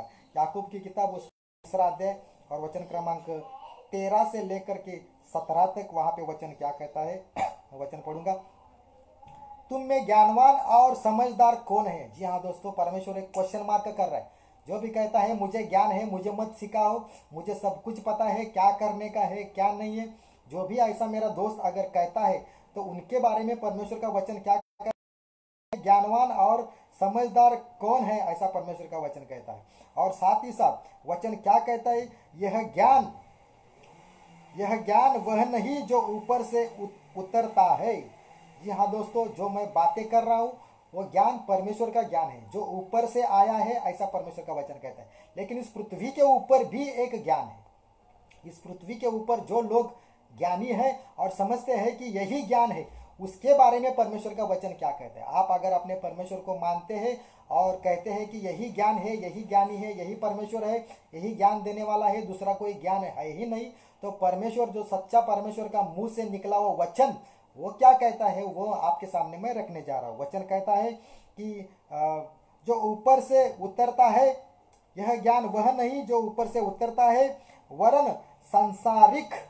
जी हाँ दोस्तों, सांसारिक, संसार के लोगों ने तैयार किया हुआ लोग जो ज्ञान है उसे सांसारिक कहा है। जो लोग संसार के ऊपर है, आगे वचन रखूंगा, सुने रहेगा, सांसारिक है, वो शारीरिक है और शैतानी है। जी हाँ दोस्तों, वचन कहता है जो ज्ञान के बारे में आपको पता है, जो परमेश्वर के बारे में आपको पता है, परमेश्वर कहता है वो शैतान का ज्ञान है, शैतान ने ज्ञान दिया है। आप समझ जाइए दोस्तों, आप सुधर जाइए कि मैं क्या कहने जा रहा हूं। जी हाँ दोस्तों, परमेश्वर कहता है कि वो ज्ञान वो सांसारिक है, शारीरिक है और शैतानी है, क्योंकि परमेश्वर का वचन कहता है कि पर जो ज्ञान ऊपर से आता है वह पहले तो पवित्र होता है, फिर मिलनसार, कोमल और मृदु भाव और दया और अच्छे फलों से लदा हुआ, ऐसा वो ज्ञान है, और उसमें कोई पक्षपात नहीं और कपट रहित। दोस्तों, आपने सही सुना, परमेश्वर कहता है जो ज्ञान इस पृथ्वी का है, जो लोगों का है, जो संसार का है, जो कि शारीरिक अभिलाषा, कहता है हो मेरा ज्ञान वैसा नहीं। परमेश्वर कहता है मेरा जो ज्ञान है वो ऊपर से आने वाला ज्ञान है, वो शुद्ध ज्ञान है, उससे पहचानो दोस्तों, उससे पहचानो। परमेश्वर का ज्ञान क्या है? इस पृथ्वी के ऊपर रहने वाले जो भी खुद को ज्ञानी समझने वाले लोग हैं, उनके बारे में परमेश्वर क्या करे? परमेश्वर कहता है कि वो मूर्ख है। परमेश्वर कहता है जो भी उनका ज्ञान है पृथ्वी के ऊपर रहने वाले जो भी लोग लोग हैं, वो जो खुद को ज्ञानी समझते हैं, पंडित समझते हैं, शास्त्री समझते हैं, परमेश्वर कहता है उनका ज्ञान मेरे सामने मूर्खता की तरह है। वो मूर्ख है दोस्तों। परमेश्वर कहता है ज्ञानी किधर रहे? तुम्हारे जो ज्ञानी, खुद को ज्ञानी कहने वाले लोग हैं क्या? ऐसा परमेश्वर एक क्वेश्चन पूछता है। तो मैं कहना चाहता हूं, इस पृथ्वी के ऊपर जो भी ज्ञान है, जो संसारिक है, जो मनुष्य ने रचाया हुआ ज्ञान है, वो परमेश्वर उसे मूर्खता हुआ और वो शैतानी ज्ञान उसे कहता है। शैतान ने भरमाया हुआ ऐसा ज्ञान है। लोगों का दिमाग, उनके ऊपर शैतान ने इतना असर किया है, इस कोरोना वायरस से भी ज्यादा असर वो शैतान ने उन लोगों के ऊपर, सारी पृथ्वी के लोगों के ऊपर वो शैतान ने असर डाला है, उनके मन में असर डाला है। जी हाँ दोस्तों, आगे मैं रखूंगा कि जो ज्ञान मैं कह रहा हूं परमेश्वर का ज्ञान क्यों है। अगर आपके सामने अगर ये क्वेश्चन मार्क है कि जो ज्ञान मैं कह रहा हूं परमेश्वर का ज्ञान क्यों है, क्योंकि परमेश्वर का ज्ञान जो है वो डिटेल में बताता है। कोई ऐसा एक शब्द है स्वर्ग नरक ऐसा हो गया, ऐसा नहीं है। परमेश्वर डिटेल में बताता है कि वो न्याय कैसा करने वाला है। आप सुन रही है, अगर नहीं सुना है दोस्तों, जो भी मेरे पहचानने वाले लोग हैं, मेरे मित्र हैं, जो भी मेरे पहचानने वाले या मेरे मुझसे जो भी मेरे दिल के अंदर रहने वाले लोग हैं, उन सभी का मैं स्वागत करता हूं। सर, आपने अगर ये नहीं देखा है तो आप इससे पहले से एंड तक देखिएगा। इसके बारे पहले भी जो प्रवचन कहा है या जो भी मैंने बताया है, तो आप सभी को आप देख लीजिएगा, आपको समझ में आएगा कि मैं क्या बोलना चाहता हूँ। जी हाँ दोस्तों, अंतिम न्याय के दिन के बारे में आज चर्चा हो रही है, उसका आज ये दूसरा भाग है। और मैं क्यों कह रहा हूँ कि जो परमेश्वर का ज्ञान है, ये जो मैं कह रहा हूँ वो परमेश्वर का ज्ञान है। उसके बारे में मैं नहीं बता रहा हूँ दोस्तों, बल्कि परमेश्वर का जो पुस्तक मेरे हाथ में है, जिसे 1400 साल इतना कालावधि लगा। आज 2020 साल अभी चालू है, 2020 साल हम देख रहे हैं, लेकिन एक पुस्तक को लिखने के लिए 1400 इतना कालावधि लगा। और ये इतना दुनिया में इतना फैल चुका है, या दुनिया में इतना लोग इसे स्वीकार कर रहे हैं। अलग अलग भाषा में आपको ये उपलब्ध मिलेगा। अलग अलग भाषा में सबसे ज्यादा रिकॉर्डेड करने वाला जो पुस्तक है वो मेरे हाथ में है, जिसका नाम है पवित्र शास्त्र बाइबल। जी हाँ दोस्तों, आप सही सुन रहे हैं। उसका ज्ञान क्या कहता है, परमेश्वर कहता है, उसके बारे में परमेश्वर की राय क्या है, परमेश्वर का वचन क्या कहता है, परमेश्वर से मुंह से निकला वचन क्या कहता है। तिमोथेयोस को दूसरा पत्र, दूसरे तिमोथेयोस हम पढ़ेंगे, दूसरे तिमोथेयोस, वहाँ पे वचन क्या आपको या मुझे सुनने को या पढ़ने को मिलता है, मैं आपके सामने रखने जा रहा हूँ। बने रहिए दोस्तों, एंड तक बने रहेंगे तो आपको सभी बातें आपको समझ में आ जाएगी। जी हाँ दोस्तों, हम पढ़ेंगे, मैं पढ़ने जा रहा हूँ उसका तीसरा अध्याय और वचन क्रमांक 15 से लेके 17 तक। दूसरे तिमोथेयोस उसका तीसरा अध्याय और वचन क्रमांक 15 से लेकर के 17 तक। वहां पे वचन कहता है, और बचपन से पवित्र शास्त्र तेरा जाना हुआ है। जी हाँ दोस्तों, लहानपणापासूनच तुला पवित्र शास्त्राची माहिती आहे, असं देवाचं वचन तिथं मराठीमध्ये आहे। जो तुझे तुझे मसीह पर विश्वास करने से उद्धार प्राप्त करने के लिए बुद्धिमान बना सकता है। तो ये अगर पढ़ेंगे तो ये आपको ज्ञान देगा, बुद्धि देगा कि मैं क्या पढ़ रहा हूँ, संसारिक ज्ञान क्या है, परमेश्वर का ज्ञान क्या है, उसके सारी सच्चाई में ये लेके जाएगा। ऐसा परमेश्वर का वचन कहता है। आगे मैं पढ़ूंगा, वचन क्या कहता है। जो तुझे मसीह पर विश्वास करने से और उद्धार प्राप्त करने के लिए बुद्धिमान है। और वचन कहता है संपूर्ण पवित्र शास्त्र। जी हाँ दोस्तों, आगे सुनिएगा, आपके कान खोलकर सुनिएगा। वचन कहता है, यीशु मसीह कहते हैं, परमेश्वर कहता है, जिसको कान है वो सुन ले। ये यीशु मसीह का डायलॉग है, जिसको कान है वो सुन ले। आज भी मैं उसी वचन का मैं आज लेकर के मैं बताऊंगा कि जिसको कान है वो सुन ले। वचन कहता है, परमेश्वर कहता है कि संपूर्ण पवित्र शास्त्र, जी हाँ दोस्तों, संपूर्ण पवित्र शास्त्र, परमेश्वर कहता है, परमेश्वर की प्रेरणा से रचा गया है। जी हाँ दोस्तों, वचन कहता है संपूर्ण पवित्र शास्त्र किसने रचाया है, तो वचन कहता है कि परमेश्वर ने रचाया है। ऐसा परमेश्वर का वचन कहता है। परमेश्वर ने प्रेरणा दी लोगों को, जो भी उसके लोग थे। लगभग 40 लोगों का यहाँ पे जिक्र किया है। 40 लोगों ने, अलग अलग लोगों ने अपने अपने कालखंड में लिखित किया है। ऐसा परमेश्वर का वचन कहता है। ये मनुष्यों का रचाया हुआ नहीं है दोस्तों। एक मनुष्य ने किसी रचाया नहीं कि सारी दुनिया को बेवकूफ बना दे। जी हाँ दोस्तों, हम देखते हैं एक मनुष्य रचता है, लिखित करता है और सारी दुनिया उसे मान जाती है और बेवकूफ बन जाती है। लेकिन परमेश्वर का वचन कहता है एक ने नहीं लिखा है भाइयों, ये 40 लोगों ने अलग अलग, जिसमें राजा थे, महाराजा थे, जिनमें प्रधान थे, नायक थे, जिसमें स्त्री थी, जिसमें पुरुष थे, जिसमें मछलियां पकड़ने वाले लोग थे, जिसमें खेती करने वाले लोग थे, जिसमें परमेश्वर के जो दूत है वो भी थे। और साथ ही साथ मैं एक और भी बात बताऊं कि जो भी शैतान ने जो भी बातें की है वो भी इसमें दर्ज है। जी हाँ दोस्तों, आपको ताज्जुब होगा कि मैं क्या बोल रहा हूँ। शैतान ने जो भी बातें की थी वो भी इसमें दर्ज है, ऐसा परमेश्वर का वचन कहता है। शैतान ने हवा को फंसाया और कहा कि देखो फल कितना है, मीठा है, तुम खा जाओ। ये शैतान की बात है दोस्तों। जी हाँ दोस्तों, शैतान की सभी बातें क्या क्या है, झूठ कैसा बोला, ये सभी बातें, शैतान की बातें भी इसमें दर्ज है, ऐसा परमेश्वर का वचन कहता है। तो सभी ने इसमें लिखा है, ऐसा परमेश्वर का वचन कहता है। साथ ही साथ वचन कहता है, परमेश्वर कहता है कि मैंने ही ये मनुष्य के लिए ये दे दी है ताकि वो उद्धार पाए, उन्हें समझ में आ सके सच्चाई क्या है, वो जान ले कि न्याय का दिन एक दिन आने वाला है दोस्तों। जी हाँ दोस्तों, न्याय का दिन, आप अगर अपनी ताकत पर भरोसा करते हैं, ये ताकत एक दिन नामशेष होने वाली है दोस्तों। पैसों पर भरोसा रखने वाले लोग हैं, पैसा एक दिन जाने वाला है दोस्तों। नंगा आया है, नंगा जाएगा, परमेश्वर का वचन कहता है। कुछ भी नहीं साथ लेकर जाएगा। जितना भी घमंड हमारे मन में रहता है, जितना भी बुद्धि के अनुसार ईर्ष्या और घमंड हमारे मन में रहता है, परमेश्वर कहता है वो एक दिन नामशेष होने वाला है। परमेश्वर के सामने आप अगर खड़ा रहोगे तो परमेश्वर का वचन कहता है कि जीवित परमेश्वर के हाथों में पड़ना एक भयंकर बात है दोस्तों। जी हाँ दोस्तों, इब्रानियों की किताब उसका 10वां अध्याय वचन क्रमांक 31, जीवित परमेश्वर के हाथों में पड़ना भयंकर बात है। मैं भयंकर बातें बता रहा हूँ, मैं आगे रखूंगा इस परमेश्वर ने जो इस संसार का ज्ञान है उसके बारे में परमेश्वर क्या कहता है। आप बने रहिए दोस्तों, खूब एंजॉय कीजिएगा। बहुत सी अद्भुत चीजें आपने कभी नहीं सुनी है। मुझे कौन क्या कहता है मुझे उससे कुछ लेना देना नहीं, मुझे कौन हंसता है मुझे कुछ लेना देना नहीं। आप हंसिए दोस्तों, लेकिन जो परमेश्वर का वचन है उसके बारे में मैं आज आपको बता रहा हूं। मैं नहीं बता रहा हूं दोस्तों, लेकिन मैं एक मिट्टी की तरह हूं, मैं बर्तन हूं, मिट्टी का बर्तन हूं, लेकिन आवाज जो है वो उसकी है दोस्तों। जी हाँ दोस्तों, आवाज उसकी है दोस्तों।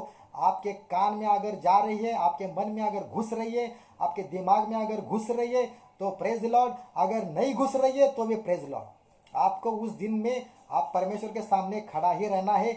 कोई माई का बाप नहीं कह सकता कि मैं नहीं खड़ा रहूंगा। परमेश्वर क्या करेगा क्या नहीं, सभी चीजें मैं आपके सामने रख रहा हूं। जी हाँ दोस्तों, प्रकाशित वाक्य मैं पढ़ूंगा, उससे आपको पता चलेगा कि ये परमेश्वर की बातें हैं, ये परमेश्वर ने लिखी हुई बातें हैं, किसी मनुष्य ने लिखी हुई बातें। प्रकाशित वाक्य यानी बुक ऑफ रिवलेशन उसका 22 अध्याय और वचन क्रमांक 18 और 19, वहां पे परमेश्वर का वचन क्या कहता है। मैं हर एक को जो इस पुस्तक की भविष्यवाणी को की बातें सुनता है, मैं हर एक को जो अभी सुन रहा है और सुनता है उसको परमेश्वर भविष्यवाणी को जो भी बातें जो सुनता है मैं गवाही देता हूं।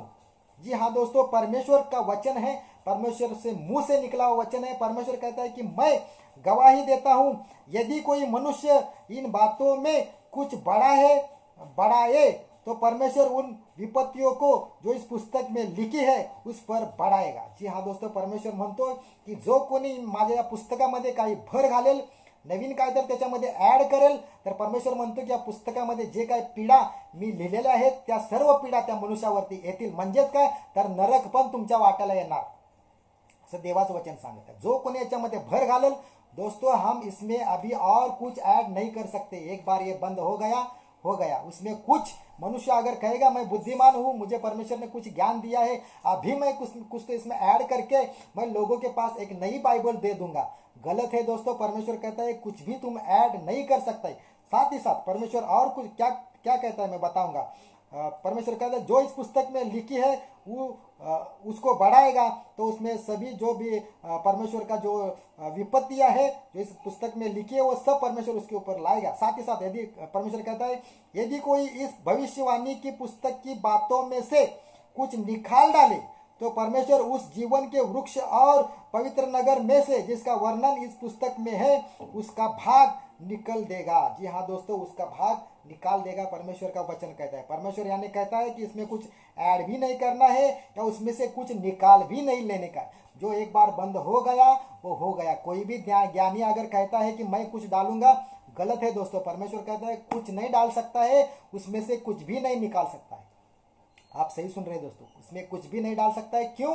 ऐसा क्यों? अगर कोई पूछेगा तो मैं जरूर कहूंगा कि मनुष्य की बातें नहीं है, मनुष्य ने लिखी हुई बातें नहीं है, ये परमेश्वर की बातें हैं दोस्तों। जी हाँ दोस्तों, ये परमेश्वर की बातें हैं, इसलिए परमेश्वर ऐसा कह रहा है। जी हाँ दोस्तों, तो इस दुनिया में हम देखते हैं कि बहुत से परमेश्वर है जो खुद को परमेश्वर कहलाते हैं या कहते हैं। उनके बारे में परमेश्वर का वचन क्या कहता है?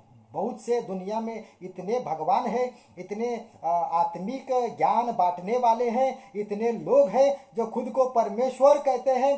परमेश्वर मानो, मेरी पूजा करो, मेरी आराधना करो, मैं ही परमेश्वर हूँ, मैं ही चमत्कार करने वाला हूँ, मैं अद्भुत ज्ञान देने वाला हूँ, मैं आपको ऐसा दूंगा वैसा दूंगा, गाड़ी दूंगा, बंगला दूंगा और न जाने क्या क्या दूंगा। ऐसा खुद को परमेश्वर कहने वाले लोग या जो भी परमेश्वर इस दुनिया में है या उनकी मूर्तें इस दुनिया में हम देखती है, वो क्या है उसके बारे में हम देखेंगे। जी हाँ दोस्तों, आप बने रहिएगा।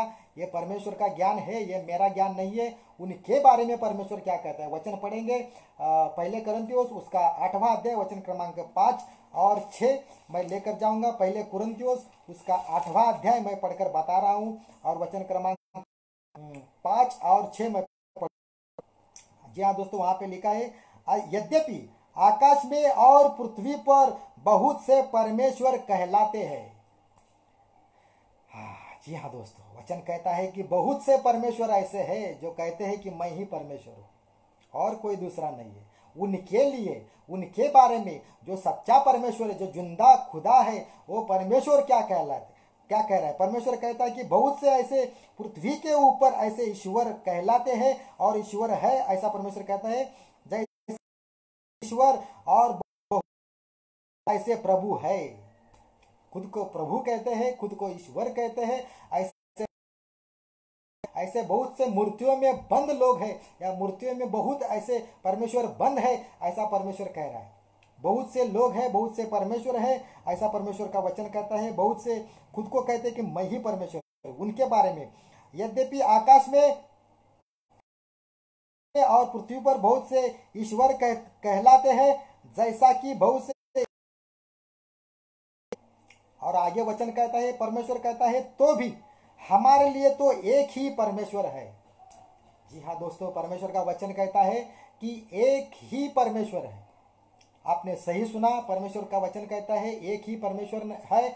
अगर अगर मेरा भाई पूछेगा कि ऐसा क्यों, तो परमेश्वर का वचन कहता है कि उस परमेश्वर को इस दुनिया के ऊपर रहने वाले जितने भी लोग हैं, किसी ने भी नहीं देखा कि वो कैसा दिखता है, किसी ने भी नहीं देखा कि वो कैसा दिखता है। यानी आप समझ जाइएगा, जो भी मूर्तियां है वो मूर्तियां लोगों ने अपने दिमाग से, सोने की या जो भी पत्थर की हो या लकड़ी की हो वो मूर्तियां, और उसमें जो परमेश्वर तैयार किया है, परमेश्वर कहता है कि वो लोगों ने तैयार किया है। जी हाँ दोस्तों, परमेश्वर कहता है लोगों ने तैयार किया है। परमेश्वर वचन क्रमांक 7 में कहता है, पर सबको यह ज्ञान नहीं। जी हाँ दोस्तों, वचन कहता है जो आप सुन रहे हैं, सबको यह ज्ञान नहीं। शैतान ने क्या किया है, उनको अपना इस पृथ्वी के ऊपर का ज्ञान दिया है।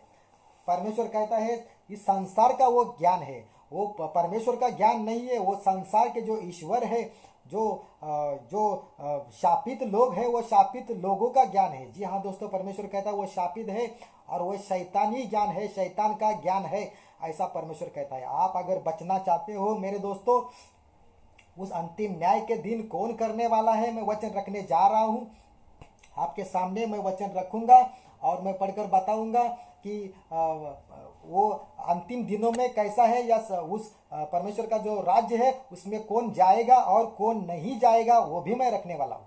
जी हाँ दोस्तों, कल भी बताया था, आज भी कुछ अलग रीति से, अलग वचनों से मैं बताऊंगा कि कौन नहीं जाएगा और कौन जाने वाला है। ये सभी चर्चा मैं और एक 10-15 मिनट में करूंगा। आपके पास अगर टाइम है तो आप इसे खूब एंजॉय कीजिएगा। जी हाँ दोस्तों, परमेश्वर का वचन कहता है कि कौन से ऐसे लोग हैं मैं जिनके ईश्वर कहलाते हैं या मूर्तियां, उनके बारे में परमेश्वर की राय क्या है। सच्चा परमेश्वर है, वो क्या कहता है मैं रखूंगा आपके सामने। एशिया की किताब में जाएंगे, द बुक ऑफ एशिया, और एशिया की किताब और उसका 42, वहाँ पर परमेश्वर क्या कहता है। परमेश्वर को गुस्सा है, परमेश्वर को क्यों परमेश्वर को क्रोध है। परमेश्वर चाहता है कि वो जिंदा खुदा कौन है, जिंदा परमेश्वर कौन है, उसको वो पहचाने, वो मूर्ति पीछे ना पड़े। इच्छा है, क्योंकि परमेश्वर को किसी ने देखा ही नहीं है, तो मूर्तें कहाँ से आ गई भाई। हाँ, तो परमेश्वर का वचन क्या कहता है। परमेश्वर कहता है मैं यहोवा हूँ, मेरा नाम यही है, अपनी महिमा मैं दूसरों को न दूंगा, और जो स्तुति मेरे योग्य है वह यह खुदी हुई मूर्तों को न दूंगा। ऐसा परमेश्वर का वचन कहता है। जो मूर्तें हैं, जो परमेश्वर कहलाती है, परमेश्वर कहता है कि मैं अपना जो मान है, या परमेश्वर कहता है जो मेरी महिमा है, वो जो भी मेरा आदर है, जो भी मेरी महिमा है, वो मैं मूर्तों को नहीं दूंगा। ऐसा परमेश्वर का वचन है। जी हाँ दोस्तों, आपने सही सुना, क्योंकि मूर्तें है ही नहीं, ऐसा परमेश्वर का वचन कहता है। मैं आगे रखूंगा कि वो कौन परमेश्वर है। जो लोग खुद ही मूर्तों पर भरोसा रखते हैं और ढली हुई मूर्तों से कहते हैं कि तुम हमारे ईश्वर हो, उनको पीछे हटना और अत्यंत लज्जित होना पड़ेगा। जो भी लोग कहते हैं भाई हमारा यही परमेश्वर है, यही हमारा ज्ञान देने वाला है, यही हमें बचाने वाला है, तो उनके लिए दोस्तों परमेश्वर का वचन क्या कहता है। जो कहते हैं कि जो मूर्त दिख रही है वही परमेश्वर है, उनके लिए परमेश्वर का वचन क्या कहता है। जिन्होंने परमेश्वर को नहीं जाना, ऐसे लोगों को परमेश्वर क्या कहता है। वचन कहता है कि जो लोग खुदी हुई मूर्तों पर भरोसा रखते और ढली हुई मूर्तों से कहते हैं कि तुम हमारे ईश्वर हो, उनको पीछे हटना और अत्यंत लज्जित होना पड़ेगा। जी हाँ दोस्तों, लज्जित होना पड़ेगा। आपको बचाने कोई भी नहीं आएगा। जी हाँ दोस्तों, आपको बचाने उस दिन कोई भी नहीं आएगा, ऐसा परमेश्वर कहता है। क्यों? क्योंकि परमेश्वर है ही नहीं, तो आएगा किधर से। जो परमेश्वर कहलाते हैं, खुद को परमेश्वर कहते हैं, वो है ही नहीं, तो आएंगे किधर से। परमेश्वर कहता है जो भी उन पर विश्वास रखते हैं उनको लज्जित होना पड़ेगा, ऐसा परमेश्वर का वचन कहता है। आगे क्या कहता है, मैं ही यहोवा हूं। वचन कहता है, परमेश्वर कहता है मैं ही यहोवा हूं, मैं ही परमेश्वर हूं, ऐसा परमेश्वर का वचन कहता है। यहोवा यानी परमेश्वर, आप जान लीजिएगा। और मुझे छोड़ कोई उद्धार करता नहीं है, यह परमेश्वर का स्टेटमेंट है। मुझे छोड़कर कोई भी उद्धार करने वाला, आपको बचाने वाला, आपको स्वर्ग में ले जाने वाला, या स्वर्ग की बातें कहने वाला, अनंत काल के जीवन में बताने वाला, ऐसा दूसरा कोई डिटेल में बताने वाला इस दुनिया पर है ही नहीं है दोस्तों। जी हाँ दोस्तों, है ही नहीं, ऐसा परमेश्वर कहता है। मैं ही परमेश्वर हूँ और कोई दूसरा उद्धार करता नहीं है। मैं ही समाचार दिया और उद्धार किया और वर्णन भी किया। जी हाँ दोस्तों, परमेश्वर कहता हूं कि मैं ही समाचार दिया। जो समाचार आप सुन रही है, डिटेल में सुन रही है, वो समाचार कौन दे रहा है? परमेश्वर दे रहा है। सारी बातें आपको कौन कह रहा है? परमेश्वर कह रहा है। इसलिए परमेश्वर कहता है कि मैं क्या करता हूँ, सुसमाचार देता हूँ, सुनाता हूँ और लोगों का उद्धार करता हूँ, सब वर्णन भी करता हूँ कि मैं कैसा न्याय करने वाला हूँ, और आपके सामने वर्णन कर रहा है। जी हाँ दोस्तों, आपके सामने वर्णन कर रहा है परमेश्वर कि कैसा न्याय करेगा। साथ ही साथ हम देखेंगे कि स्वर्ग में क्या है। स्वर्ग में जो लोग जाएंगे, जो बड़ी भीड़ वहां पर दिख गई, मैं अभी खत्म करने को जा रहा हूं दोस्तों। तो स्वर्ग में क्या है, प्रकाशित वाक्य उसका 21वां, माफ कीजिएगा, वचन क्या कहता है, मैं रखूंगा आपके सामने कि वचन क्या कहता है कि परमेश्वर जो कहता है कि उद्धार पाए हुए लोग जो है, और उनको क्या है कि परमेश्वर कहता है कि वहां पे दुख नहीं है, वहां पे कोई आपको दर्द नहीं है, वहां पर कोई मौत नहीं है, ऐसा परमेश्वर का वचन कहता है। वहां पर कोई दुख नहीं है, कोई दर्द नहीं है, कोई मौत नहीं है, वहां पर कोई आंसू भी नहीं है, वहां पर आनंद ही आनंद है। ऐसा एक स्वर्ग का जीवन परमेश्वर का वचन हमें बताता है। वहां पर कोई दुख नहीं है, कोई मृत्यु नहीं है, कोई पीड़ा नहीं है, कोई वहां पर ऐसा प्रकाश जो आपके शरीर को जलाने वाला, जो अभी हम देखते हैं सूरज का प्रकाश, ऐसा कुछ भी वहां पर नहीं है, ऐसा परमेश्वर का वचन कहता है। वहां पर आनंद है, शांति है, उल्लास है, ऐसा परमेश्वर का वचन कहता है। साथ ही साथ जो नरक में जाने वाले लोग हैं, जी हाँ दोस्तों, जो नरक में जाने वाले लोग हैं उनको भी मैं बताना चाहूंगा कि नरक कैसा है। जी हाँ दोस्तों, नरक के बारे में यीशु मसीह ने चर्चा की थी कि वो नरक कैसा है।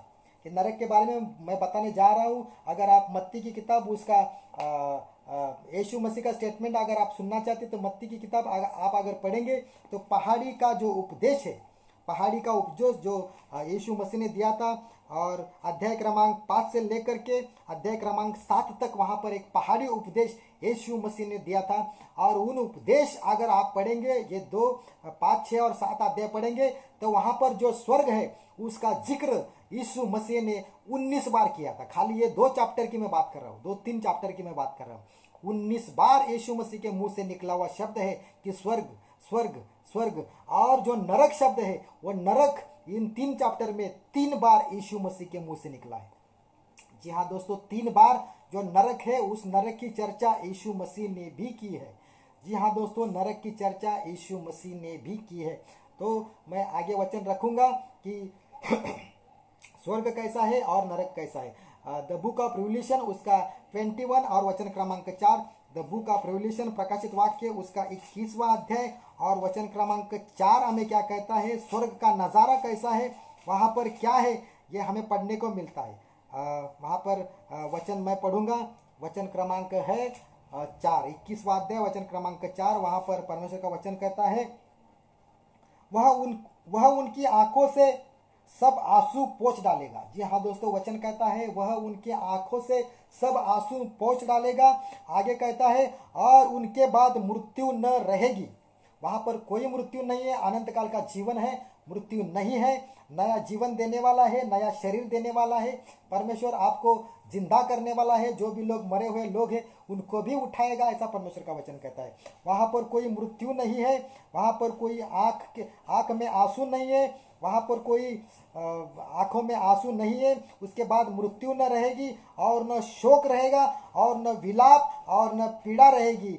पहली बातें हो गई है। जी हाँ दोस्तों, वचन कहता है पहली बातें हो गई है, सब मैं नया बनाऊंगा, ऐसा परमेश्वर का वचन कहता है। साथ ही साथ जो नरक है वो नरक कैसा है, जो यीशु मसीह ने बोला था वो नरक के बारे में भी मैं आपको मैं बताना चाहता हूँ या बताऊंगा। मत्ती की किताब में उसका जिक्र किया है, उसका 13वां अध्याय वचन क्रमांक 40 मैं पढ़ूंगा।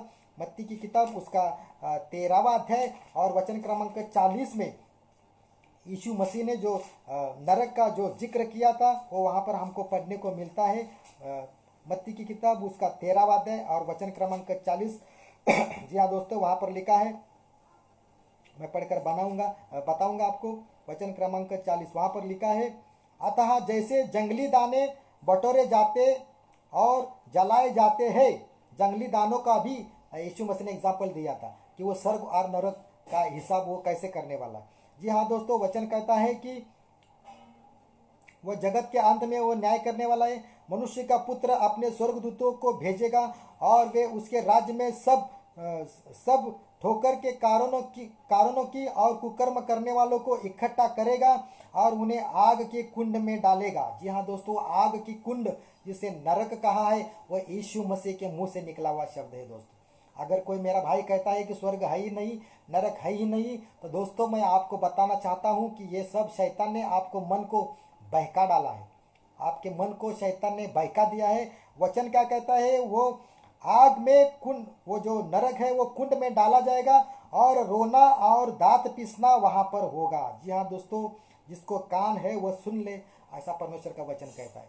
वहां पर रोना धोना होगा, आपको कोई नहीं बचाएगा। अनंत काल का वहां पर वो जो नरक है, अनंत काल तक आपको पीड़ा वहां पर सहनी पड़ेगी, ऐसा परमेश्वर का वचन कहता है। साथ ही साथ मैं पढ़ूंगा कि मरकुस की किताब उसका 9वां अध्याय और वचन क्रमांक 44 वहां पर क्या लिखा है। मरकुस की किताब उसका 9वां अध्याय और वचन क्रमांक 44 में यीशु मसीह ने कहा था या बताया था कि नरक कितना भयंकर है। वचन क्रमांक 44 वहां पर क्या कहता है, वचन कहता है नरक की आग में उन सबको डाल दूंगा और वो डाल दिए जाएंगे जो कभी नहीं बुझने की है। वचन कहता है जो नरक की आग है वो कभी बुझने वाली ही नहीं है, वो कभी बुझेगी ही नहीं, ऐसा परमेश्वर का वचन कहता है। परमेश्वर को सब कुछ मनुष्य को ऐसा लगता है कि कुछ असंभव है, लेकिन परमेश्वर को सब कुछ संभव है।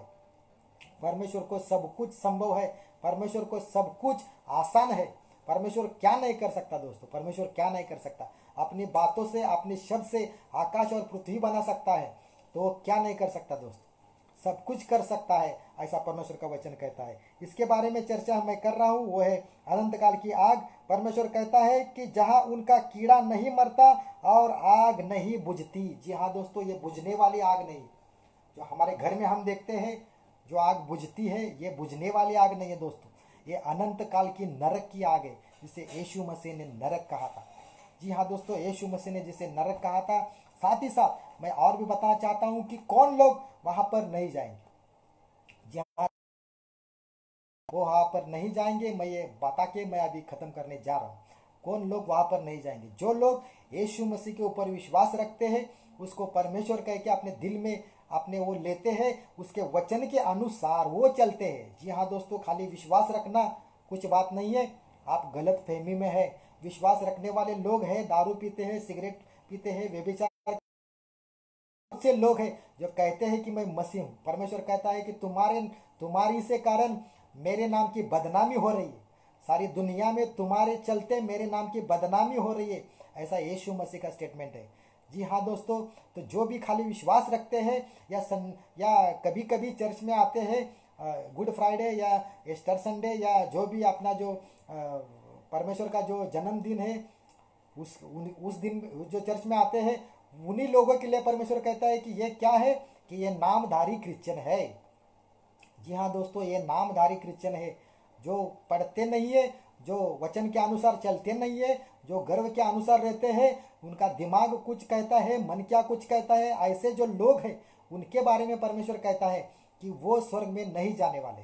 मैं वचन रख रहा हूँ, मत्ती की किताब उसका 7वां अध्याय और वचन क्रमांक 21। मत्ती की किताब उसका 7वां अध्याय और वचन क्रमांक 21, वहां पे वचन कहता है, जो मुझसे यह प्रभु प्रभु कहता है, उनमें से हर एक स्वर्ग के राज्य में प्रवेश न करेगा, परंतु वही जो मेरे स्वर्गीय पिता की इच्छा पर चलता है, वही खाली स्वर्ग में जाने वाला है। उस दिन परमेश्वर कहता है कि उस दिन बहुत से लोग मुझसे कहेंगे कि हे प्रभु प्रभु, क्या हमने तेरे नाम से भविष्यवाणी नहीं की, और तेरे नाम से दुष्टात्माओं को नहीं निकाला, और तेरे नाम से बहुत से आश्चर्य कर्म नहीं किए? दोस्तों, मैं कहना चाहूंगा, ऐसे बहुत से लोग हैं, आश्चर्य कर्म करेंगे, दुष्ट आत्माओं को निकालेंगे, लेकिन उनका मन जो है वो मन परमेश्वर के अनुसार नहीं है, परमेश्वर की इच्छा के अनुसार वो चलने वाले लोग नहीं है। ऐसे लोगों को आप पहचानोगे, ऐसा परमेश्वर का वचन कहता है। जी हाँ दोस्तों, ऐसे लोगों को आप पहचानोगे जो भेड़ की वेश में आकर बकरियों में रहते हैं, ऐसे लोगों को आप पहचानोगे, ऐसा परमेश्वर का वचन कहता है। साथ ही साथ परमेश्वर कहता है, तब मैं उनसे कहूंगा या खुलकर कहूंगा कि मैंने तुमको कभी नहीं जाना, हे कुकर्म करने वालों, मेरे पास से चले जाओ। जी हाँ दोस्तों, वचन कहेगा कि मैं तुम्हें जानता ही नहीं हूं। अगर विश्वास करने वाले लोग हैं, परमेश्वर की इच्छा के अनुसार नहीं चलने वाले लोग हैं, तो उनको परमेश्वर कहेगा कि मैं तुम्हें पहचानता ही नहीं हूं, ऐसा परमेश्वर कहेगा। जी हाँ दोस्तों, मैं तुम्हें पहचानता ही नहीं, ऐसा परमेश्वर का वचन कहेगा। साथ ही साथ और कौन उस स्वर्ग में नहीं जाएगा? उस स्वर्ग में कौन ऐसे लोग हैं जो उस स्वर्ग में नहीं जाएंगे? मैं वचन रख रहा हूं कि कौन नहीं जाएगा। जी हाँ दोस्तों, प्रकाशित वाक्य उसका 21वां अध्याय और वचन क्रमांक 8, वहां पर एक लिस्ट दी है। उस लिस्ट में कौन कौन है वो लोग स्वर्ग में नहीं जाएंगे। प्रकाशित वाक्य उसका 21वां अध्याय और वचन क्रमांक 8, वहां पर एक लिस्ट दिया है। वो लिस्ट के अनुसार कौन कौन स्वर्ग में नहीं जाएंगे ये बताकर मैं अभी खत्म कर रहा हूँ। जी हाँ दोस्तों, वचन कहता है, परंतु डरपोकों, जो डरपोक लोग हैं, मसीह लोग हैं, जो सुसमाचार सुनाने को डरते हैं या यीशु मसीह को ग्रहण किया है करके अपने लोगों को बोलने से जो लोग डरते हैं, या यीशु मसीह का जो सुसमाचार उनको बताया है वो सुनाने को वो डरते हैं, ऐसे लोगों को डरपोक, उनका नाम पहले लिस्ट में पहला नंबर का है दोस्तों। जी हाँ दोस्तों, यीशु मसीह कहेगा कि मैं तुम्हें नहीं जानता हूँ, मैं तुझे नहीं पहचानता हूँ। तो कौन है? तो डरपोकों और अविश्वासियों को, जो विश्वास नहीं रखते हैं परमेश्वर के ऊपर, जो विश्वास नहीं रखने वाले लोग, अविश्वासी लोग, उनका नाम सेकंड लिस्ट में दूसरे नाम पर है, दूसरे नंबर पर है उनका नाम। जी हाँ दोस्तों, और कौन? जो भी घिनौनी हरकत करने वाले, जी हाँ दोस्तों, घिनौनी हरकत करने वाले या हत्यारे जिन्होंने भी हत्याएं की है, हत्यारे हैं, लोगों की हत्या करते हैं, निष्पाप लोगों को मारते हैं, कुछ पैसों के लिए हत्या करने के लिए भी आगे पीछे नहीं देखते हैं, ऐसे लोग परमेश्वर कहता है स्वर्ग के राज्य में नहीं जाएंगे। साथ ही साथ जो व्यभिचार करने वाले लोग हैं, जो व्यभिचार करते हैं, मतलब आप समझ जाइएगा, अपने दुष्ट कल्पना से अपने मन की इच्छा के अनुसार चलते हैं, कहते हैं कि कोई नहीं देख रहा है कर ले, लेकिन परमेश्वर कहता है कि बेटा मैं तुझे जानता हूँ, सब कुछ जानता हूँ। ऐसे लोग जो व्यभिचार करने वाले लोग हैं, जो टोने हैं, जो अंधश्रद्धा पर विश्वास करने वाले लोग हैं, जो मूर्ति पूजक, जी हाँ दोस्तों, जो मूर्ति के पीछे पड़े हैं, मूर्ति पूजकों के बारे में परमेश्वर कहता है कि वो भी स्वर्ग के राज्य में नहीं जाएंगे, बल्कि वो आग में जाएंगे या फेंके दे जाएंगे। जी हाँ दोस्तों, वचन कहता है कि और सब झूठों का भाग उस जिन में मिलेगा, जो भी झूठ बोलने वाले लोग हैं। जी हाँ दोस्तों, झूठ से परमेश्वर को बहुत ही नफरत है। जो भी अगर झूठ बोलता है तो सुधर जाइए दोस्तों, झूठ नहीं बोलने का है, झूठ बोलने के भीड़ में हमें नहीं रहने का है। वचन जो भी है वो सच ही बोलने का है, चाहे आप पर कुछ भी बीत जाए, आपको सच ही बोलने का है। जी हाँ दोस्तों, एक लिस्ट मैंने बताया और एक लिस्ट परमेश्वर ने बताया है उसका जो प्रकाशित वाक्य उसका 22वां अध्याय वचन क्रमांक 15 में एक लिस्ट है। वो लिस्ट और ये लिस्ट एक ही है, लेकिन इसमें और एक जो नाम है, जो नाम उसमें ऐड है, और वो है कुत्ते का है। जी हाँ दोस्तों, कुत्ते, ये कुत्ते कौन है मैं रखने जा रहा हूँ। वचन कहता है कि ये कुत्ते, टोने, व्यभिचारी और हत्यारे, मूर्ति पूजक और हर एक झूठा बोलने वाला, चाहने वाला या गढ़ने वाला बाहर रहेगा, ऐसा परमेश्वर का वचन कहता है। तो दोस्तों मैं रखूंगा कि ये कुत्ता कौन है। जी हाँ दोस्तों, ये कुत्ता किसे कहा है, ये कुत्ता कौन है, क्या ये कुत्ता जो हम देखते हैं वही कुत्ता है? नहीं दोस्तों, परमेश्वर का वचन जो इंसान है उनके बारे में ही कहता है, जो इंसान है उनके बारे में ही वचन कहता है। मैं वचन रखूंगा मत्ती की किताब उसका 7वां अध्याय वचन क्रमांक 6, मत्ती की किताब उसका 7वां अध्याय और वचन क्रमांक 6, वहां पर लिखा है, परमेश्वर कहता है परंतु पवित्र वस्तु कुत्तों को न दे। जी हाँ दोस्तों, वचन कहता है पवित्र जो वस्तु है, पवित्र जो ज्ञान है जो आप सुन रहे हैं उसे परमेश्वर पवित्र कहता है। वचन कहता है कि वो कुत्तों को न दे। कुत्ते कौन है? विश्वास न रखने वाले लोग, जो कि वो फाड़ खाने वाले लोग हैं, वो विश्वास नहीं रखते, अपने घमंड में रहते हैं, आपको इधर से सुनते हैं और इधर से छोड़ देने वाले लोग, उनको परमेश्वर कुत्ता कहता है। जी हाँ दोस्तों, और क्या नाम दिया है परमेश्वर के वचन में मैं बताऊंगा। वह कुत्तों को न दे और अपनी मोतिया या मोती सुअरों को आगे मत डाल। उन्हें सुअर भी कहा है। और एक नाम परमेश्वर देता है, एक कुत्ता और दूसरा सुअर, मराठी में डुक्कर। जी हाँ दोस्तों, सुअरों के आगे मत डाल, ऐसा न हो कि वे उन्हें पावों तले रौंदे और पलटकर तुमको फाड़ डाले। जी हाँ दोस्तों, आप कितना भी ज्ञान उनको देंगे, समझाएंगे, परमेश्वर का वचन कहता है आपका जो परमेश्वर का वचन है उसको मन में नहीं लेंगे, बल्कि वो अपने पैरों के तले वो क्या करेंगे, वो वचन को कुचल डालेंगे, ऐसा परमेश्वर का वचन कहता है। कितना भी आप समझाने की कोशिश करें, वो अपने मन के अनुसार चलेंगे। उन्हें परमेश्वर कुत्ता कहता है, उन्हें परमेश्वर सुअर कहता है। तो उनका भी नाम लिस्ट में है कि जो स्वर्ग में नहीं जाने वाले लोग हैं, ऐसा परमेश्वर का वचन कहता है। जी हाँ दोस्तों, मैं आशा करता हूँ कि जो भी बातें परमेश्वर ने आज की, जो इस दूसरे भाग में आपने सुनी, और उसके लिए मैं परमेश्वर का धन्यवाद करता हूँ। आप सभी लोगों का मैं धन्यवाद करता हूँ। जी हाँ दोस्तों, परमेश्वर आप सभी को आशीष दे दे। यीशु मसीह की जय हो।